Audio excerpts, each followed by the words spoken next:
پہلی محرم سے لے کر 10ویں تک ہم ان میں الگ الگ موضوعات پر گفتگو کرتے ہیں، اور اس سال ہمارا یہ دستور تھا کہ تاریخ اسلام آپ کے سامنے رکھنی تھی، جو رسول کریم صلی اللہ تعالی علیہ وسلم کی بعثت سے پہلے، آپ کے اعلان نبوت سے پہلے سے لے کر جو عرب کے سیاسی، مذہبی، اخلاقی حالات اور پوری دنیا کے حالات اور دنیا کا، عرب کا جغرافیہ آپ کے سامنے رکھا، اور پھر نبی کریم صلی اللہ تعالی علیہ وسلم کی دعوت سے لے کر اسلام کی نشو و نما، ترویج و اشاعت بیان کی گئی۔ ان 10 روزہ مجالس میں پھر آپ نے چاروں خلفائے راشدین کے زمانے اور ان کے زمانوں میں ہونے والی فتوحات اسلامیہ اور عظیم عظیم کارنامے اس سال آپ کو سنائے گئے۔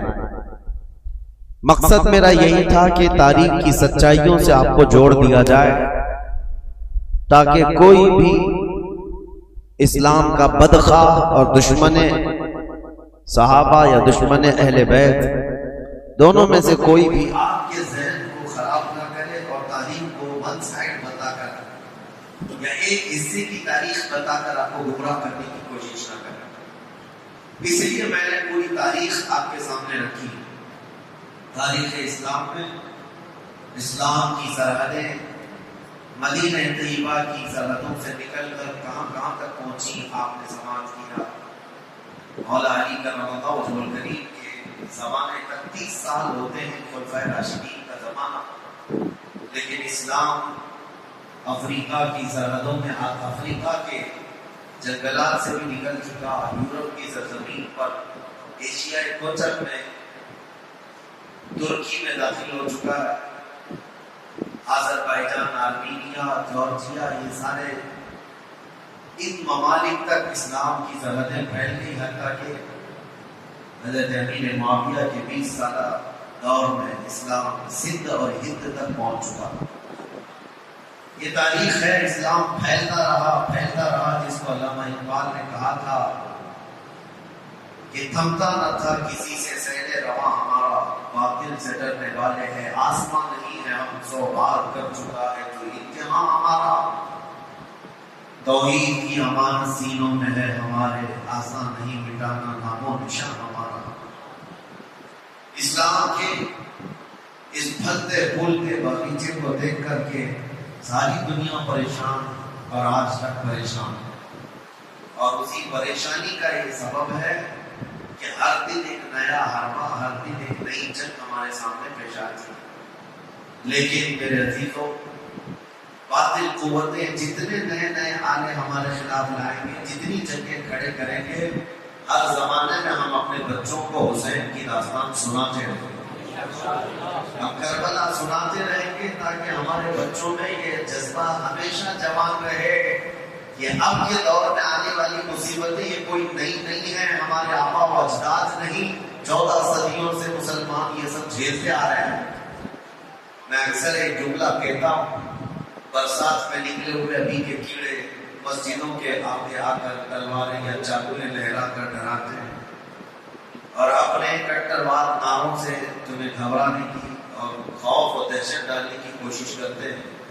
ہو سکتا ہے وہ بچے ڈر جائیں جن کو تاریخ یاد نہ ہو، اور جنہیں تاریخ یاد ہو تو ان کی زبان پر تو یہ شعر آنا چاہیے، ڈل نہ سکتے تھے جنگ میں اگر آ جاتے تھے، پاؤں شیروں کے بھی میدان سے اکھڑ جاتے تھے، حق سے سرکش ہوا کوئی تو بگڑ جاتے تھے، ارے تیغ کیا چیز ہے ہم توپ سے بھی لڑ جاتے تھے۔ ہمیں ان تمام چیزوں سے گھبرانے اور ڈرنے اور خوف کرنے کی ضرورت نہیں ہے۔ عزیزہ نگران اوقات، آج کے دن سے میں نے اعلان جیسے کیا تھا کہ اب تاریخ کو ہم آگے لے کر کے چلتے ہیں۔ امیر معاویہ کی خلافت کا دور، ان کے حکومت کا دور ختم ہوا 60 ہجری میں۔ اب زمان خلافت کس کے ہاتھ میں آئے، ایک بہت اختلافی مسئلہ تھا، کنٹروورشل تھا۔ صحابہ اس وقت تھے اور بڑے بڑے تابعین بھی موجود تھے، لیکن چونکہ آپ نے تاریخ سماعت کی ہے کہ حضرت عثمان غنی کے قتل کے بعد سے حالات کس قدر بدلتے چلے گئے تھے، اور حضرت علی کرم اللہ وجہہ الکریم کا زمانہ خلافت جو 5 سال 5.5 سال چلا، یہ آپسی اختلافات کی نظر ہو گیا، مسلمانوں کی آپس میں جنگیں ہونے لگی، اور اس میں بھاری نقصان ہوا۔ 2 جنگوں میں اگر آپ اندازہ کریں، ایک جنگ میں 12,000 لوگ قتل ہوئے اور دوسری جنگ میں 70,000 لوگ قتل ہوئے۔ مسلمانوں کی بہت بڑی تعداد کا نقصان ہوا ایسا۔ تو ان کے بعد پھر امیر معاویہ نے 20 سال زمانے حکومت کو سنبھالا۔ اب ایک مسئلہ یہ درپیش ہوا، جیسے کہ کل میں نے آپ کو بتایا، حضرت امیر معاویہ نے اپنے انتقال سے پہلے ہی اعلان کر دیا اپنے بیٹے کی خلافت میں، یزید کو اپنا جانشین بنا، اور یہ الزام ان کے سر پر رکھ کر کے امیر معاویہ کو بھی آج تک لوگ طعن و تشنیع کا شکار بناتے ہیں۔ حضرت امیر معاویہ تو بہت برا بھلا کہتے ہیں کہ یہ ساری ذمہ داری امیر معاویہ کے سر جاتی ہے۔ اگر وہ خلیفہ نہ بناتے یزید کو تو نہ کربلا ہوتا، نہ امام حسین شہید ہوتے، نہ ہی اتنے برے حالات ہوتے۔ یہ ساری چیزوں کے ذمہ دار امیر معاویہ ہیں۔ یہ سوال ایسا گردش کرتا ہے کہ ہمارے بھی بھولے بھالے لوگوں کے دلوں میں یہ بات آتی ہے کہ امیر معاویہ کو یہ نہیں کرنا چاہیے تھا، اپنے نالائق بیٹے کو خلیفہ کیسے مقرر کر دیا۔ پہلی چیز تو یہ ہے کہ کوئی ایک روایت بھی ایسی ثابت نہیں کہ جس میں امیر معاویہ یہ جان بوجھ کر کے کہ اس کا فسق و فجور، اس کی نالائقی ان کو معلوم تھی، اس کے باوجود بنایا، ایسی کوئی روایت نہیں۔ ان کے زمانے میں یا ان کے سامنے یزید کا فسق و فجور علل اعلان نہیں تھا، ورنہ تو وہ صحابی رسول ہیں۔ ان کے بارے میں اس طرح کا طعن و تشنیع کرنے سے صحابی رسول کے عدل پر اعتراض اٹھ جائے گا۔ ان کے علم میں یہ چیز نہیں تھی، پہلی بات تو یہ ہے۔ اور اگر سوال یہ ہو ان کے اوپر کہ اگر وہ نہ بناتے تو اتنا سارا معاملہ ہی نہیں ہوتا، تو سوال تو حضور پاک صلی اللہ تعالی علیہ وسلم کی ذات پر بھی تم کرنے لگ جاؤ گے۔ اعتراض کرنے والوں سے کہہ رہے ہیں کہ حضور صلی اللہ تعالی علیہ وسلم تو مخبر صادق ہیں، غیب کی خبریں جاننے والے رسول کریم صلی اللہ تعالی علیہ وسلم کو جبرائیل امین نے یہ امام حسین کے بچپن میں اطلاع دے دی تھی کہ ان کو آپ کی امت قتل کرے گی۔ یہ روایت تو سنیں نا، بچپن میں امام حسین کی شہادت کی خبر مشہور ہو گئی تھی، تو رسول کریم صلی اللہ تعالی علیہ وسلم کو یہ معلوم تھا کہ امام حسین شہید ہونے والے ہیں، تو کیا یہ نہیں معلوم ہوگا کہ کس کے ذریعے سے قتل ہونے والے ہیں؟ تو یزید کے ذریعے سے اگر امام حسین قتل ہونے والے معلوم ہیں حضور کو، تو حضور صلی اللہ تعالی علیہ وسلم امیر معاویہ کو بلا کے وصیت کر جاتے کہ اے معاویہ، جب تیرے گھر کوئی بیٹا پیدا ہو یزید، اس کو خلیفہ کبھی نہ بنانا، ورنہ میرا نواسہ قتل ہو جائے گا۔ نبی کریم صلی اللہ تعالی علیہ وسلم نے امیر معاویہ کو اس طرح کی کوئی وصیت نہیں کی۔ تو اعتراض کرنے والے یہ بھی کر سکتے تھے یا یہ بھی کریں گے کہ رسول اللہ صلی اللہ تعالی علیہ وسلم نے وصیت نہیں کی معاویہ کو، جس کی وجہ سے کربلا جیسے حالات پیش آ گئے اور حسین اعظم کا قتل ہو گیا۔ بلکہ میں تو یہ کہوں گا جن کی عقل ٹھکانے پر نہیں ہے وہ تو یہ بھی اعتراض کریں گے اللہ کی ذات پر، اللہ نے یزید کو پیدا ہی کیوں کیا؟ کیا رب تعالیٰ نہیں جانتا تھا؟ اللہ رب العزت کے علم میں ہر شے ہے۔ معاملہ یہ ہے میرے عزیزوں، اور سارے معاملات اگر تم کسی پرٹیکولر ایک ہی آدمی پر اعتراض کرو گے تو یہ حالات اور تقاضے کے مطابق نہیں ہے۔ بہت سارے معاملات ایسے ہیں جو اس روئے زمین پر صرف امتحان کے لیے لائے گئے ہیں۔ یہ دنیا دار العمل ہے، یہ دنیا دار الامتحان ہے، یہاں ہر کوئی اپنا امتحان دینے آیا ہے۔ اور جو سوالات اس طرح کی گردش کرتے، کچھ ان کی طرف سے کچھ ان کی طرف سے، آپ کو پتا ہے اللہ کا کروڑوں احسان ہے کہ رسول کریم صلی اللہ تعالی علیہ وسلم کی حدیث یاد کرو۔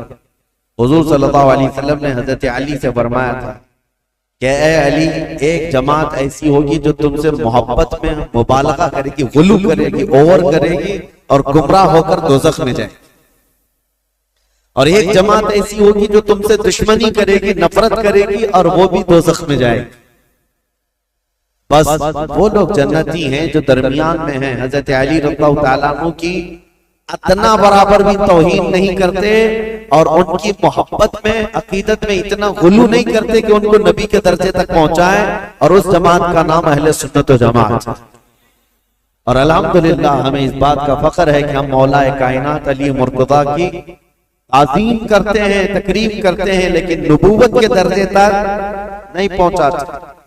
اب یہ معاملہ، اور کچھ جماعت ایسی ہے جو حضرت علی کا ہمیشہ تان و تشنیع کرتے رہتی ہے، گستاخیاں کرتی رہتی ہے۔ تو اے سنیو، تم فخر کرو، نہ تمہارا شمار اللہ نے کھٹملوں میں رکھا ہے نہ چوہوں میں رکھا ہے۔ الحمدللہ یہ رسول پاک صلی اللہ تعالیٰ علیہ وسلم کے ان شعروں میں ہمارا شمار ہے جو حق بولتے ہیں اور ہر حق پر قائم رہتے ہیں۔ ہوتا یہ ہے کہ ادھر سے بھی ادھر سے بھی فساد مچایا جاتا ہے۔ حضرت علی کے خلاف کچھ جماعتیں بولتی ہیں، حضرت امیر معاویہ کے خلاف کچھ جماعتیں بولتی ہیں۔ اب حضرت علی رضی اللہ تعالیٰ عنہ اور کربلا کے واقعات کے متعلق جو لوگوں کو پیٹ میں درد ہے اور یہ کہتے ہیں، یہ مولانا لوگ بڑے بڑے واقعات سناتے ہیں، لمبی داستانیں سناتے ہیں، کربلا کے میدان میں یہ ہوا وہ ہوا۔ حسین اعظم کربلا کے میدان میں گئے تھے، ان کے سامنے ان کے بچے شہید ہو رہے تھے، کٹ رہے تھے، اور حسین کون ہے؟ رسول اللہ کے نواسے۔ حسین کون ہے؟ علی کے بیٹے۔ حسین کون ہے؟ فاطمہ کے جگر گوشت۔ ان کے ساتھ نسبتیں رضوان اللہ تعالی علیہ مجمعین۔ اتنے بڑے حسین اعظم اور صحابی رسول ہیں جس کے درجے کو کوئی غوث بھی نہیں پہنچ سکتا۔ یہ بات تو طے ہے۔ اب یہ سوال چوہوں کی طرف سے جو یہ کہتے ہیں کہ جب کربلا کے میدان میں وہ اپنے بچوں کو نہیں بچا سکے تو پھر کوئی غوث اور کوئی قطب، کوئی ولی تمہارے پکارنے پر تمہاری مدد کیسے کر سکتے ہیں؟ تو ہمارا بھولا بھالا جوان جس کو پٹی پڑا دی جاتی ہے وہ سمجھتا، ہاں کربلا کے میدان میں جب حسین اپنے بچوں کو نہیں بچا سکے تو پھر دوسرے ولی کیا بچائیں گے، اور کیوں ہم دوسرے اولیاء کو پکاریں گے مدد کے لیے؟ یہ اس طرح کے شوشے چھوڑے ہوئے ہیں۔ پہلے تو ان ظالموں کو یہ جواب دو، حسین اعظم رضی اللہ تعالیٰ عنہ کو کربلا کے میدان میں جان بچانے کے لیے نہیں بھیجا گیا تھا، بلکہ اپنی جان دے کر اسلام بچانے بھیجا گیا تھا۔ وہ وہاں جان بچانے نہیں گئے تھے، بلکہ اپنی جان کی قربانی دے کر اسلام بچانے گئے تھے۔ اگر وہ کوشش فرماتے، یقیناً پورا دریائے فرات ان کے قدموں پر موجیں مار رہا ہوتا۔ حقیقت بات ہے میرے عزیزوں، وہ دارالامتحان میں تھے، امتحان کے وقت وہ امت کو ایک عظیم درس دینے گئے ہوئے تھے۔ اس سے یہ ثابت نہیں ہوتا کہ وہ مدد نہیں کر سکتے، یہ مدد نہیں کر سکتے۔ ہم بغداد شریف میں تھے اور واپس آئے زیارت کی، ایک صاحب سے ہماری ملاقات ہوئی، انہوں نے کہا اچھا مولانا بغداد سے جا کر آ رہے ہیں، آپ کی جماعت تو غوث پاک کہتی ہے۔ کہا بالکل، کہا وہاں تو اتنے بم برس رہے ہیں، سنا ہے وہاں تو مسلمانوں کا قتل ہو رہا ہے، کتنے تو وہاں پر میزائل داغے جا رہے ہیں۔ کہا ہاں سنا ہے، ہو بھی رہا ہے، حقیقت ہے، ہم دیکھ کر کے بھی آئے۔ کہا تو پھر غوث کیا کر رہے ہیں آپ کے؟ کیا ان کو بغداد والوں سے محبت نہیں ہے؟ میں نے ان سے سوال کیا، غوث پاک کو بغداد والوں سے جتنی محبت نہیں ہوگی، اس سے کروڑوں درجے اللہ کو مومنوں سے محبت ہے۔ میں پوچھا اللہ کیا کر رہا ہے؟ یہ ولی کا مقام بعد میں ہے، اللہ کیا کر رہا ہے؟ کیا اللہ تعالیٰ کو ان مومنوں سے محبت نہیں ہے؟ نادانوں، اگر یہی سوال کرنا ہو تو پھر بدر میں، احد میں، خندق میں، ہر جگہ سوال یہ کرنا پڑ جائے گا کہ رب تعالیٰ نے مومن جماعت کی نصرت کیوں نہیں کی؟ جب دارالامتحان میں ہوتا ہے کوئی امتحان کے میدان میں تو یہ نہیں دیکھا جاتا کہ اس کی جان بچ رہی یا کون بچا رہا ہے، بلکہ یہ دیکھا جاتا ہے کہ اس کے قدم کتنے مضبوط ہیں۔ استقامت کا امتحان ہوتا ہے۔ بہرحال سوالات بہت، اعتراضات بہت، اور ہمارا وقت اس میں ختم ہونا چلے جائے۔ ہم تاریخ کی طرف آتے ہیں. معاویہ بن ابی سفیان رضی اللہ تعالیٰ عنہما، ان کے انتقال کے بعد یزید تخت خلافت پر بیٹھ گئے، جبکہ بڑے صحابہ کی منظوری نہیں تھی، اتفاق نہیں تھا. اور جو صحابہ موجود تھے اس میں حضرت عبد الرحمن بن ابو بکر، حضرت ابو بکر صدیق کے بیٹے عبد الرحمن، حضرت عمر کے بیٹے عبداللہ، حضرت زبیر کے بیٹے عبداللہ بن زبیر، یہ بڑے صحابہ اس وقت تھے. اور حضرت حسین ابن علی رضی اللہ تعالی، ان چاروں نے انکار کر دیا تھا کہ یزید کی تولیت یا اس کی خلافت کو ہم تسلیم نہیں کرتے. اب مسئلہ یہ ہوا کہ یزید بیٹھتے ساتھ ساری جگہوں پر خط لکھنے شروع کر دیے کہ میری بیعت لے لو، اپنے باپ، میرے باپ نے اعلان کیا ہے اپنے انتقال سے پہلے، لہذا میں امیر المومنین. کوفہ میں، بصرہ میں، سب جگہ یزید کی بیعت شروع ہو گئی. اب مسئلہ آ جاتا تھا مدینے کا، اور یہ چاروں بڑے صحابہ مدینے میں تھے. تو یزید کو ڈر انہی لوگوں سے تھا کہ یہ چار لوگ اگر منع کر دیے اور انکار کر دیے تو پورے حجاز میں میرا بیڑا غرق ہو جائے، اور ان چاروں میں کوئی ایک بھی کھڑا ہو گیا اپنے خلیفہ ہونے کا اعلان کرتے ہوئے تو آدھی دنیا ان کی طرف مائل ہو جائے گی. اس لیے کہ یہ چاروں بڑی عظمت والے ہیں، ایک صدیق اکبر کا بیٹا، ایک فاروق اعظم کا بیٹا، ایک حیدر کرار کا بیٹا، ایک عبدالزبیر رضی اللہ تعالیٰ عنہ کا بیٹا. تو یہ عشرہ مبشرہ کے بیٹے ہیں اور ان کی نسبتیں بھی بڑی ہیں. اور یزید کہاں، اس کی کون سی نسبت ہے؟ یہ تو حضرت امیر معاویہ رضی اللہ تعالیٰ عنہ کے گھر میں ان کی امارت کے زمانے میں پیدا ہوا، یعنی جب وہ گورنر تھے اس زمانے میں پیدا ہوا. ان چاروں صحابہ سے عمر میں بھی چھوٹا، اور عمل کا تو دور دور تک کوئی واسطہ ہی، کیونکہ تاریخ میں یہ ساری چیزیں محفوظ ہیں آج بھی. یزید دن رات عیاشی میں مبتلا رہا، کیونکہ اس نے عمارت دیکھی تھی اور مالداری دیکھی تھی، جس کی وجہ سے اس کے فسق و فجور کا سب بعد میں لوگوں کو پتا چلا جب وہ تخت پر بیٹھا. بندروں کو کھلانا، نچانا، کبوتر بازی کرنا، اور باندیوں سے اور غلاموں سے رقص کروانا، یہ ساری چیزیں اس کے ساتھ موجود تھی. اب یہ خبریں جب مشہور ہو گئی تو کیا جو رسول اللہ کے صحابہ ہیں ایسے شخص کو امیر تسلیم کر سکتے تھے جنہوں نے خلفائے راشدین کا زمانہ دیکھا، جو چاروں خلفاء کا زمانہ دیکھے ہوں اور جو خود رسول اللہ کو دیکھے ہوں؟ تو وہ اس عظیم اسلام کے دامن میں کسی ایسے شخص کو برداشت کر سکتے تھے؟ ہمارا اور تمہارا حال الگ ہے. ہم نے ہر طرح کے امیروں کو دیکھا ہے، ہر طرح کے حاکموں کو دیکھا ہے، چوروں کو بھی دیکھا ہے، ڈاکوؤں کو بھی دیکھا ہے. ہمارے سامنے کسی نئے لیڈر کو لا کر اس کی تعریف کر دی جائے تو ہو سکتا ہے پھسل جائیں، کیونکہ بروں کو ہی دیکھتے آئے.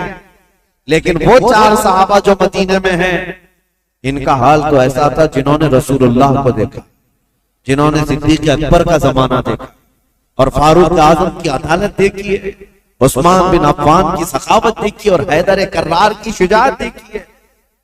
یہ خلفائے راشدین کا سنہرا دور دیکھے ہوئے صحابہ، ان کے سامنے کوئی آ کر کے یہ کہے دن رات عیاشی کرنے والا، باندیوں کو نچوانے والا اب مسلمانوں کا امیر المومنین بن گیا ہے، خلیفہ وقت ہے، کیسے تسلیم ہو سکتا ہے؟ ہوا یہ کہ اس نے بلا کر مشورہ لیا.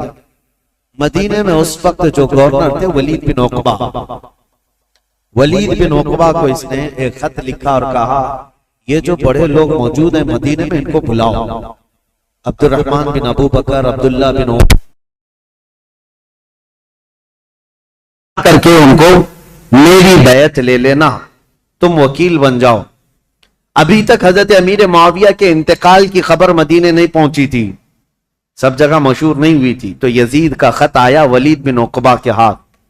ولید بن عقبہ ایک نرم دل آدمی تھا، لیکن پڑھتے ہی خط کو کانپنے لگ گیا. کہا یہ تو بہت بڑا کام ہے میرے سر پر جو ڈالا گیا ہے، یزید کو تو یہ لوگ تسلیم کر ہی نہیں سکتے، کیا کیا جائے؟ تو وہ ظالم مروان جس کی تاریخ ہے آپ نے سنا، حضرت عثمان ابن عفان کی مہر جس نے چرائی تھی، ان کے قتل کا جو سبب بنا تھا، مروان موجود تھا.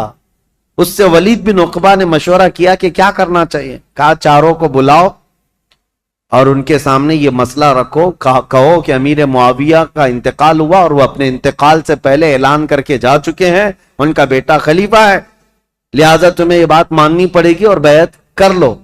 اگر وہ یہاں پر نہیں مانتے تو ان کا قتل کر دو. مروان نے سیدھے قتل کا مشورہ دیا. یہ بڑے صحابہ کے متعلق ولید بن عقبہ نے کہا ہرگز میں اپنے ہاتھ کو ان کے خون سے رنگین نہیں کر سکتا. پھر بھی اس نے بلوایا. یہ چاروں صحابہ کو جیسے ہی بلایا گیا، حضرت حسین ابن علی رضی اللہ تعالی، اگرچہ مدینے کو خبر نہیں پہنچی تھی حضرت امیر معاویہ کے انتقال کی، لیکن چاروں کو احساس ہو گیا کہ گورنر اگر ہمیں بلا رہا ہے تو یہ ملک شام کی آئی ہوئی کوئی خبر ہے.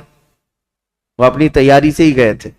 حضرت امام حسین اپنے چند ساتھیوں کو لے گئے تھے اور کہا میں اندر جا رہا ہوں، اگر آواز بلند ہو جائے تو تم آ جانا اور پھر معاملات طے کیے جائیں گے. حضرت حسین، حضرت عبداللہ بن زبیر، عبد الرحمن بن ابو بکر اور حضرت عبداللہ بن عمر، یہ چاروں دارالحکومت میں آئے، گورنر ہاؤس میں. اور اس وقت ولید بن عقبہ موجود تھا اور مروان بھی موجود تھا. اس نے خط پڑھ کر کے سنایا یزید کا خط آیا ہے اور وہ خلافت کا حقدار تھا، اس لیے امیر معاویہ نے اس کے خلیفہ ہونے کا اعلان کر دیا، لہذا میں اس کا وکیل ہوں. یزید امیر المومنین کی طرف سے میں تم سے بیعت لیتا ہوں. حضرت عبد الرحمن بن ابو بکر وہ موجود تھے اور یہ دونوں صحابہ عبداللہ بن زبیر، عبداللہ بن عمر، یہ کھڑے ہو گئے. کہا ہمیں ایک دن کی مہلت دے دو، ایک دن کی مہلت دے دو. وہ نکلے. حضرت امام حسین کو اس نے پکڑ لیا. کہا کیونکہ اسے پتا تھا کہ اب یہاں مضبوط خلافت کا کوئی دعوے دار ہے تو حضرت علی کے بیٹے ہو سکتے ہیں، کیونکہ ان کی طرف پوری دنیا مائل تھی. حضرت امام حسین سے پوچھا تو حضرت امام حسین نے کہا سب سے پہلی بات تو یہ ہے کہ ہم جیسوں کو یہ زیب نہیں دیتا کہ یزید جیسا شخص خلافت کے تخت پر بیٹھ جائے. ہمیں یہ زیب نہیں دیتا کہ ایسی کوئی خبر بھی ہم سنیں، کیونکہ یہ تخت خلافت کسی بادشاہ کا نہیں، یہ رسول اللہ کی نیابت کا ہے. رسول کریم صلی اللہ تعالی علیہ وسلم کی سنتیں جس کے اندر نہیں، وہ ان کی نیابت کیا کر سکتا ہے؟ تو ولید بن عقبہ نے کہا معاملہ گرم ہو جائے گا، حسین تو تیار نہیں. پھر کہا نہیں، آپ کو تو بیعت کرنا ہوگا. حضرت امام حسین نے کہا میں اس طرح چھپ کر بیعت کرنے والا نہیں، جب سارے مدینے والے سب لوگ بیعت کریں گے تب میں بھی علل اعلان آؤں گا، سب کے ساتھ آؤں گا. آج مجھے جانے دو. ولید بن عقبہ نے ان کو بھی جانے دیا. ٹھیک ہے. جیسے ہی یہ گئے، مروان بن حکم کھڑا ہوا اور کہا ولید بن عقبہ کو، کہا کہ تو نے بہت بڑا موقع گنوا لیا. آج ان کو قتل کر دینے کا سب سے بہترین موقع تھا، تو گنوا لیا اور تو آج ان سے بیعت نہیں لے سکا. مروان کہہ رہا ہے دیکھ لینا زندگی بھر اب تجھے حسین سے بیعت کبھی نہیں مل سکی. ایک بار وہ یہاں سے جا چکے ہیں، حسین کبھی بھی بیعت نہیں کر سکتے، تیرے لیے اچھا موقع تھا. ولید بن عقبہ نے کہا میرے لیے ساری دنیا آ جائے لیکن میں حسین کے خون سے اپنا ہاتھ رنگین نہیں کر سکتا، اس لیے کہ وہ رسول اللہ کے قرابت دار نواز ہیں.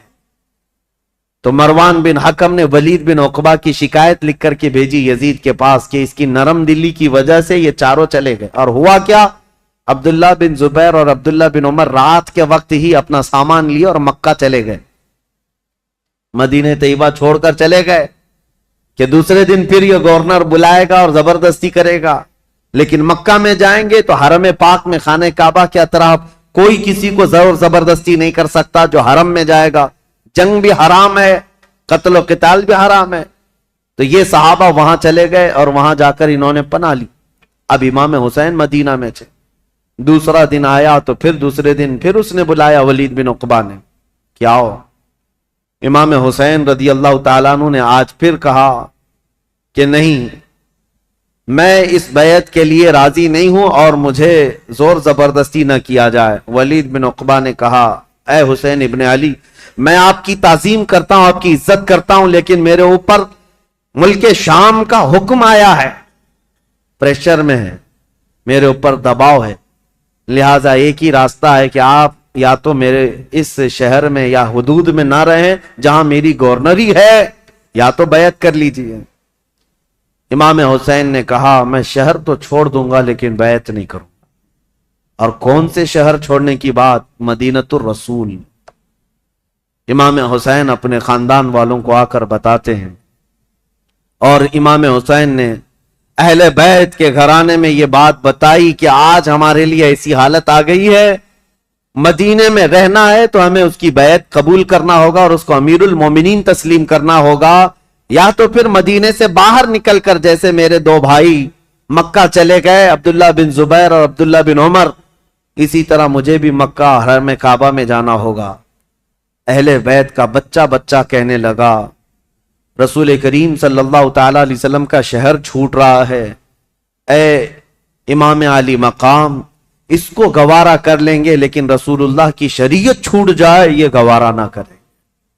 حضور کے شریعت پر اور اسلام کی تاریخ میں ایسا کوئی دھبا آ جائے یہ گوارا نہ ہو۔ میں آپ کو بتاتا ہوں یہ مسئلہ کتنا اہم تھا، ظالموں کو پتہ نہیں، جو اوپر اوپر کی تاریخ پڑھتے ہیں اور بک بک کر کے ٹی وی میں چلے جاتے ہیں کہ امام حسین نے خواہ مخواہ اپنے بچوں کو جھونک دیا کربلا کے میدان میں، اور یہ سیاسی جنگ تھی نعوذ باللہ۔ اور بعض یہ کہتے ہیں کہ خروج کیا، خروج کا مطلب ہوتا ہے بغاوت کیا۔ جب ایک امیر المومنین ہو گیا تھا، خلیفہ وقت ہو گیا تھا، تو امام حسین بغاوت کر کے کیوں گئے؟ اس طرح کے جو اعتراضات کرتے ہیں ان ظالم ناعاقبت اندیشوں کو خبر تک نہیں ہے تاریخ کی سچائیاں، انہیں معلوم بھی نہیں ہے۔ یہ ہو سکتا ہے یزید کی ذریت کے لوگ ہوں یا یزید کے مشاغل اور اس کے کاموں سے اتفاق رکھتے ہوں، اسی لیے اس کو آج بھی رضی اللہ عنہ لکھتے ہیں۔ آج بھی ایسی قوم موجود ہے، ایک طرف رسول اللہ کا پورا گھرانہ ہے۔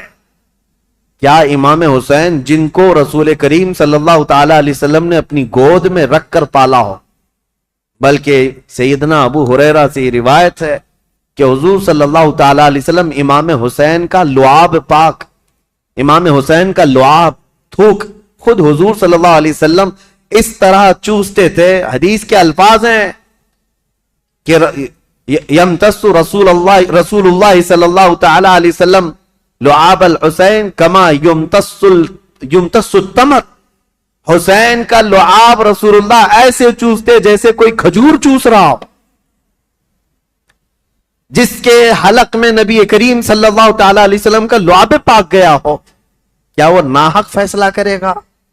کیا وہ زور زبردستی رسول اللہ کے خاندان کو جنگ کے میدان میں جھونک دے گا؟ بات اتنی تھی کہ امام حسین کی نگاہیں بہت دور تک دیکھ رہی تھی، آج تک دیکھ رہی تھی۔ اسی لیے کسی شاعر نے کہا ہے کہ نہ پوچھ وقت ان بے کتاب اور ان بے زبان کتابوں سے، نہ پوچھ وقت ان بے زبان کتابوں سے، جب اذان ہوتی ہے تو سمجھ حسین زندہ ہے۔ ان اذانوں کو زندہ رکھنے میں اور اماموں کو زندہ رکھنے میں حسین کا نام ہے۔ حسین کی نگاہ، حسین ابن علی رضی اللہ تعالیٰ عنہ کی نگاہ یہاں تک دیکھ رہی تھی۔ مسئلہ اتنا نہیں تھا خلافت کا، بلکہ میں تو کہتا ہوں ہر آدمی کے پاس جب یہ آپشن رکھ دیے جائیں کہ آپ کے بچے محل میں رہیں گے، آپ کا فیوچر حسین ہے، وزارت ملے گی، سب کون چھوڑتا ہے؟ اگر امام حسین مان لیتے، جانتے ہو یزید کتنی خاطر مدارات کرتا، امام حسین کے لیے بہت بڑا مقام رکھتا، ان کے لیے نذرانے، وظیفے اور ان کے گھرانے کے لیے شاہانہ انداز میں سارے انتظامات رکھتا، کیونکہ جس سے خطرہ تھا جب وہ اس کے مطیع و فرمان بردار ہو جاتے تو حسین ابن علی رضی اللہ تعالیٰ عنہ کے لیے یزید خزانے کھول دیتا، اور یہ امام حسین کو معلوم تھا کہ میرے مان لینے سے یزید تو میرے لیے خزانے کھول دے گا۔ لیکن امام حسین کی نگاہیں بہت دور تک دیکھ رہی تھی، آج تک کے لیے دیکھ رہی تھی۔ آج میں آپ سے پوچھتا ہوں میرے عزیز، یہ مسلح امامت ہے، نماز پڑھنے والے جیسے بھی ہوں، مقتدی ہزار قسم کے آتے ہیں، کوئی داڑھی چلا، کوئی ٹوپی کے بغیر، کوئی پتہ نہیں کیا کیا چیزیں کیا ہوا، سب آتے ہیں، ان کو کوئی نہیں پوچھتا۔ لیکن امامت کے مسلح پر جو کھڑا ہے اس کے اوپر سے نیچے تک ساری چیزیں دیکھتی ہے آج بھی قوم. اگر کوئی شخص چوری میں مشہور ہو جائے تو میں آپ سے کہتا ہوں کیا چور کو آپ اپنا امام بنا لیں گے مسجد کا؟ کسی کا زنا مشہور ہو جائے تو کیا آپ اس کو امام بنا لیں گے؟ نہیں. آپ یہ کہیں گے میں جیسا تیسا ہوں لیکن امام نہیں. امام ایسا نہیں. چور ڈاکو اور لٹیرا ہم امام نہیں بناتے. میرے عزیزو یہ جو تمہارے اندر فکر ہے یہ حسین ابن علی کی دی ہوئی ہے. یہ صدقہ ہے امام علی مقام کا. احسان ہے ان کا پوری دنیا میں. انہوں نے یہ چھاپ چھوڑی ہے کہ ہم آج مسجد کے اس مصلے کے لیے بھی پرہیزگار ڈھونڈتے ہیں اور شریعت کا پابند ڈھونڈتے ہیں. اگر امام حسین اس وقت یہ کر جاتے یزید کے ہاتھ میں دے کر بیعت کر لیتے تو آج کوئی بھی اس بات کو دلیل بنا لیتا میاں آپ فلاں امام پر اعتراض کر رہے ہیں, رسول اللہ کے نواسے نے امام مان لیا تھا شرابی کو, تو ہم کیوں نہیں امام بنا سکتے؟ ہر ایک کے لیے دلیل بن جاتی. اسی لیے میرے عزیزو خالی وہ وقتی جنگ نہیں تھی, قیامت تک کے لیے فیصلہ تھا. قیامت تک کے لیے دلیل بننے والا تھا ان کا عمل. اسی لیے امام حسین کو بہت بڑا فیصلہ لینا پڑا, بہت بڑا فیصلہ لینا پڑا. اگر میرے نکلنے سے صرف میرے گھر کا ہی مسئلہ تھا تو یہ الگ بات ہے, لیکن میرے نکلنے سے آنے والی نسلوں کے لیے بھی ہے تو مجھے 1000 بار سوچنا پڑے گا. امام حسین کے سامنے یہ چیلنج تھا کہ وہ رسول اللہ کے نواسے جن کے لیے میرے آقا نے یہ فرمایا حسین منی وانا من الحسین, حسین مجھ سے ہیں اور میں حسین سے ہوں. اس کا مطلب یہ ہے رسول اللہ کی شریعت حسین سے ہے, رسول اللہ کا دین حسین سے ہے. تو جب امام حسین سے پورا دین وابستہ ہے تو پھر امام حسین کو بہت سوچ کر کے قدم اٹھانا تھا. ظالموں خالی صرف اتنا بک بک کہہ دینا کہ وہ خامخواہ اپنے خاندان کو میدان جنگ میں جھونک دیے اور سیاسی جنگ تھی یا بغاوت کیا, اپنی آخرت خراب کرتے ہو, اپنی آخرت برباد کرتے ہو. تمہیں خبر بھی نہیں ہے. تمہارے ساتھ اگر ایسے معاملات آ جائیں تب پتا چلے گا. دین کی تھوڑی بہت بھی سوجھ بوجھ رکھتے ہو تو ایسی حرکت کبھی نہیں کر سکتے. اب امام حسین گھر والوں کو آ کر بتاتے ہیں, گھر والے تیار ہوئے, ٹھیک ہے مدینہ رسول چھوڑ کر جائیں گے. اور وہ رات بھی آ گئی جب رسول اللہ کا یہ عظیم نواسا مدینے سے رخصت ہو رہا ہے, جہاں ان کی پیدائش ہوئی. 4 ہجری شعبان المعظم کا مہینہ تھا جب امام حسین مدینے میں پیدا ہوئے تھے. اس دن رسول کریم صلی اللہ تعالی علیہ وسلم کو اتنی خوشی ہوئی تھی. اور پتہ ہے آپ کی ولادت سے پہلے حضور کی چچی ام الفضل حضرت عباس کی بیوی حضرت ام الفضل یہ آئی تھی, خواب دیکھ کر کے ڈر کر کے آئی اور کہا یا رسول اللہ صلی اللہ علیہ وسلم میں بہت ہی عجیب خواب دیکھ کر کے آئی ہوں, مجھے ڈر ہے. کہا کیا دیکھی ہو؟ کہا بیان کرنے سے مجھے ڈر لگتا ہے. کہا بتائیں تو صحیح خواب کیا ہے؟ تو چچی ام الفضل نے کہا تھا میں نے کل خواب میں دیکھا آپ کے جسم کا ایک ٹکڑا کٹ گیا اور میری گود میں گرا ہے.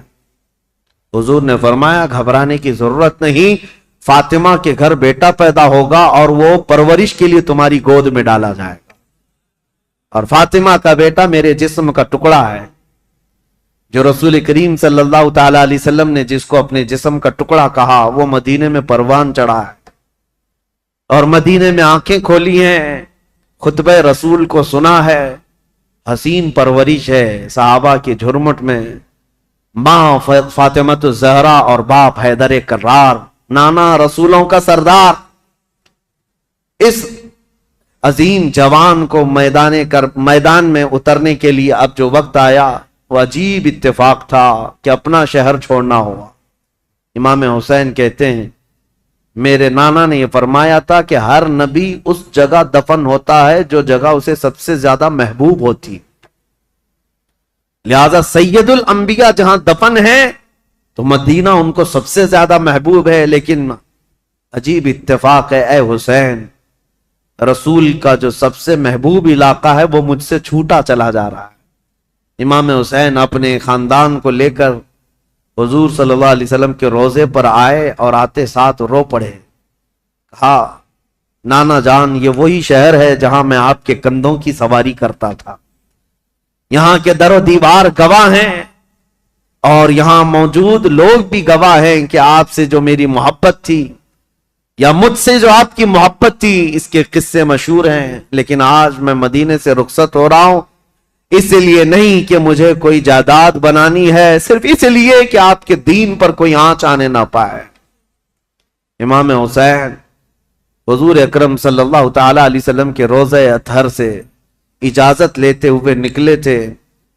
مدینے والے کہتے ہیں وہ عجیب سما تھا کہ مدینے والے دیکھتے رہ گئے۔ اہل بیت کا قافلہ جب نکل رہا تھا، اس میں حضرت امام حسین کے بھتیجے، بیٹے، بیٹیاں، بہن اور کئی لوگ شامل تھے۔ یہ قافلہ بعد میں بڑھتا چلا گیا، لیکن مدینے سے نکلنے والے قافلے میں اتنے تھے۔ اور پھر امام حسین اپنی والدہ ماجدہ سیدہ کائنات فاطمۃ الزہرا کی قبر کے پاس آئے اور بے اختیار رو پڑے، اپنی ماں کو آخری مرتبہ سلام کہہ رہے تھے۔ مدینے والے کہتے ہیں کہ حسین کا جانا ہم نے دیکھا تھا، حسین واپس مدینے کبھی نہ آئے، اور مدینے والے روکتے رہے کہ ہم آپ کی بیعت بھی کریں گے اور آپ کی حمایت بھی کریں گے، آپ مدینے سے نہ جائیں۔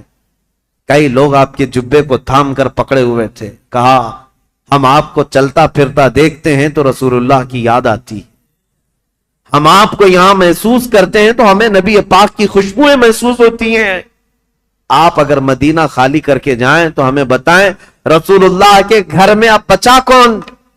آپ کے بھائی شہید ہو چکے، امام حسن، آپ کے باپ بھی نہیں ہیں، رسول اللہ کے گھر کی ایک نشانی آپ ہیں، اور آپ جا رہے ہیں اور اپنی اولاد کو بھی لے جا رہے ہیں۔ کیا مدینہ رسول اللہ کے گھر سے خالی ہو جائے گا؟ اگر رسول اللہ کا گھر یہاں نہیں ہے تو پھر کس کا گھر رہے گا؟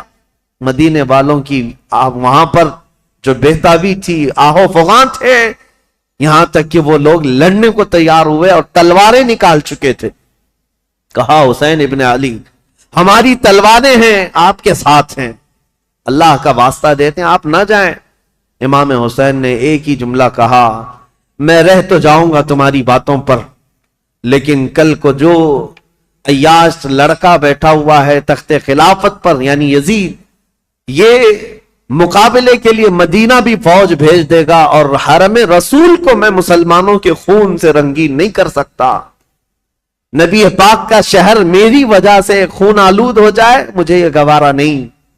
میں میرے نبی پاک کے شہر کا حد درجہ احترام کرتا ہوں، مجھے جانے دو۔ یہ قافلہ مدینے والوں کی آنکھوں سے اوجھل ہو گیا۔ مدینے والے کہتے ہیں راتوں کی نیند غائب ہو گئی، ہمارا چین و سکون غرق ہو گیا۔ ہم اہل بیت کے اس گھر پر آتے تھے جو رسول اللہ کے حجرے سے لگا ہوا تھا، جہاں کبھی سیدہ کائنات فاطمۃ الزہرا رہا کرتی تھی۔ حضرت فاطمہ کا وہ مکان جو آج رسول اللہ کی جالیوں کے اندر آ گیا ہے، اہل مدینہ کہتے ہیں اس گھر کے اطراف ہم گھومتے تھے، اس لیے کہ ہمیں پتہ ہے اس گھر کی تاریخ کہ حضور اگر اس گھر کے اندر بیٹھے ہوتے اور قرآن اترنا ہوتا تو جبرائیل دروازے پر کھڑے ہو کر پہلے اجازت لیتے پھر گھر میں آتے تھے۔ دوسری جگہوں پر جبرائیل امین براہ راست حضور پر وحی لے کر آتے تھے، آیتیں لے کر آتے، لیکن جب فاطمۃ الزہرا کے گھر میں حضور ہوتے تھے تو جبرائیل اجازت لے کر آتے تھے۔ اہل مدینہ کہتے ہیں وہ گھر خالی ہو چکا تھا، اس گھر کے اندر اب کوئی نہیں تھا۔ اہل بیت نبوت کا یہ گھرانہ، رسول اللہ کا یہ خاندان سب چل پڑا تھا۔ مدینے والے کہتے بھی تھے کہ کیسا وقت آ گیا کہ آج نبی پاک نے جس مدینے کو عظمت کا بلند مقام دے دیا، اس مدینے میں ان کے ہی گھر کے لوگ رہنے کے لیے آج پریشان کیے جا رہے ہیں، ستائے جا رہے ہیں، اور یہاں سے ہجرت کرنے پر مجبور کیے گئے۔ امام حسین ابن علی رضی اللہ تعالیٰ اپنے خاندان سمیت نکل کر کے مکہ مکرمہ پہنچے۔ شعبان المعظم کا مہینہ تھا، تقریباً 4 تاریخ تھی جو حضرت امام حسین کی پیدائش کی تاریخ۔ جب تقریباً 4 شعبان کی تاریخ 4 شعبان کو مکہ مکرمہ میں داخل ہوئے، مکہ والوں نے شاندار استقبال کیا۔ عبداللہ بن زبیر بھی وہاں تھے، عبداللہ بن عمر بھی وہاں تھے. انہوں نے کہا حسین ابن علی آپ آ گئے مدینے سے سلامتی کے ساتھ، اہلاً و سہلاً مرحبا، آپ کے لیے مبارکبادی ہو. ولید بن عقبہ سے، مروان بن حکم سے، یزید سے آپ نے جان بچا لی، اب امن و امان میں آپ رہیں. مکہ مکرمہ میں یہ خاندان نبوت اہل بیت کا گھرانہ خوشحالی کے ساتھ رہ رہا تھا. لیکن برا ہو ان کوفی شیعوں کا. شیعان علی ایک جماعت ہے جو بعد میں چل کر شیعہ کہتے ہیں نا، شیعہ کا مطلب حمایتی. حضرت علی رضی اللہ تعالیٰ عنہ کے حمایتیوں کی ایک جماعت تھی، شیعان علی ان کو کہا جاتا تھا، جو کوفہ میں رہتے تھے برسوں سے، حضرت علی کے زمانے سے تھے، کیونکہ حضرت علی نے بھی دارالخلافہ کوفہ کو بنایا تھا. اور حضرت علی کے بعد امام حسن بھی وہاں رہے کوفہ میں، اور اس کے بعد وہ ہجرت کر کے مدینے چلے گئے، تب پھر امام حسین بھی گئے تھے. تو کوفہ والوں کا تعلق حضرت علی کے گھرانے سے پہلے سے تھا. اور امام حسین کی یہ تاریخ میں آپ کو بتاتا ہوں کہ جب امیر معاویہ یعنی حکومت کر رہے تھے، اس وقت بھی کوفہ والے امام حسین کو خط لکھ کر بلا رہے تھے کہ امیر معاویہ کو معزول کر دیتے ہیں، آپ آ جائیے. امام حسین نے منع کیا، کہا کہ میں پھر سے وہ عظیم جنگیں دیکھنا نہیں چاہتا ہوں جو میرے باپ کے زمانے میں ہوئی ہیں. تو حضرت امام حسین گئے نہیں. امیر معاویہ کے زمانے سے کوفہ والے خط لکھ رہے تھے، آپ آ جائیے. اب جب امیر معاویہ کا انتقال ہو گیا اور یزید تخت خلافت پر بیٹھ گیا تو کوفہ والوں نے ایک میٹنگ کی. کوفہ عراق کا ایک شہر ہے، عراق میں آج بھی وہ شہر موجود ہے، اور جتنے اہل بیت سے محبت کرنے والے لوگ تھے سب جمع ہوئے اور میٹنگ کیا. اور وہ ایک شخص کے گھر میں میٹنگ ہوئی جس کا نام مسلم بن سرد بتایا گیا ہے. اور وہ شخص سارے لوگوں کو جمع کر کے کہتا ہے، دیکھو امیر معاویہ کا تو انتقال ہو گیا اور یزید بیٹا ہے، تم سب کی رائے کیا ہے؟ کیا علی کے بیٹے حسین خلافت کے سب سے زیادہ حقدار نہیں ہیں؟ کوفہ والوں نے ایک زبان ہو کر کہا، ہاں، رسول اللہ کے نواسے علی ابن ابی طالب کے بیٹے، ان سے زیادہ حقدار کون ہے؟ تو ان لوگوں نے کہا کہ ہم نے یہ سنا ہے کہ امام حسین نے بھی یزید کی بیعت کو قبول کرنے سے منع کر دیا اور وہ مدینہ چھوڑ کر مکہ جا چکے ہیں. اے لوگوں تمہارا کیا خیال ہے؟ ہم حسین ابن علی کو یہاں بلا نہ لیں؟ ہم کوفہ بلا لیتے ہیں اور یہاں بلا کر ان کی خلافت کو تسلیم کرتے ہیں، ان کے ہاتھ میں بیعت کر لیں گے، اور پھر دھیرے دھیرے پورا حجاز امام حسین کے ہاتھ پر بیعت کر لے گا، پورا عرب بیعت کر لے گا، اور یزید کو ہم اتار دیں گے تخت خلافت سے. تو کوفہ والے اس بات پر سب اتفاق، اور پھر سارے لوگوں نے مل کر کے خط لکھا امام حسین کے نام پر. عبداللہ بن صبح حمدانی نام سے ایک شخص تھا، اس کے ہاتھ میں خط دے کر بھیجے جس میں کوفہ کے بڑے رئیس اور ذمہ دار جو لوگ تھے، وہاں کے جو سردار تھے، ان کی دستخطیں تھیں، ان کی مہریں لگی ہوئی تھیں. یہ خط رمضان کی 10 تاریخ کو آیا. کہاں؟ مکہ مکرمہ میں. مکہ مکرمہ میں امام حسین کے پاس یہ خط آیا تو امام حسین نے دیکھا، اس میں یہ لکھا ہوا تھا، کوفہ والوں نے لکھا تھا، اللہ کی حمد و ثنا کے بعد، حضور کی صلاۃ و سلام کے بعد، کہا امیر معاویہ کا انتقال ہو گیا اور ان کے بعد یزید جیسا فاسق و فاجر شخص بیٹا ہے، لہذا ہم اس کی امارت اور اس کی خلافت کو نہیں تسلیم کرتے. اے علی کے بیٹے حسین، آپ تشریف لے آئیں، ہمارے سر پر کوئی امام نہیں ہے، آپ تشریف لائیں، ہم آپ کے ہاتھ پر بیعت کرتے ہیں. یہ خط کا مضمون تھا. امام حسین رضی اللہ تعالیٰ عنہ نے یہ حرم کعبہ میں اس خط کو پڑھا، اس کے بعد لوگوں سے پوچھا. اب سنیے، کوئی ایک شخص نے بھی اس بات پر رضامندی کا اظہار نہیں کیا. جو بڑے صحابہ تھے انہوں نے کہا کوفہ والوں کی بات پر کبھی یقین نہیں کیا جا سکتا، یہ غدار لوگ ہیں، دھوکہ دے دیتے ہیں، یہ غدار لوگ ہیں، دھوکہ دیتے ہیں. آپ کے باپ کو بھی کوفہ میں شہید کیا گیا، آپ کے بھائی کو بھی شہید کیا گیا ہے، اب آپ وہاں کیوں جانا چاہتے ہیں؟ مت جائیں، مکہ آپ کے لیے امن و امان کے ساتھ. حضرت امام حسین نے ان خطوط کو نظر انداز کر دیا. لیکن 2-3 دن کے بعد تقریباً 53 یا 55 لوگ کوفہ سے چل کر کے مکہ مکرمہ آئے، اور طواف کعبہ کے بعد سب امام حسین کے پاس نظر و نیاز لے کر کے آئے اور اس کے بعد پھر خطوط لے کر آئے، کوفہ والوں کے حالات بتائے۔ امام حسین نے دوبارہ صحابہ سے مشورہ کیا کہ کیا کرنا چاہیے، تب پھر صحابہ نے وہی بات کی، کوفہ والے غدار قسم کے لوگ ہیں، طبیعت کے اندر ان کے استقامت نہیں، کسی ایک بات پر جمتے نہیں ہیں، آپ مت جائیں۔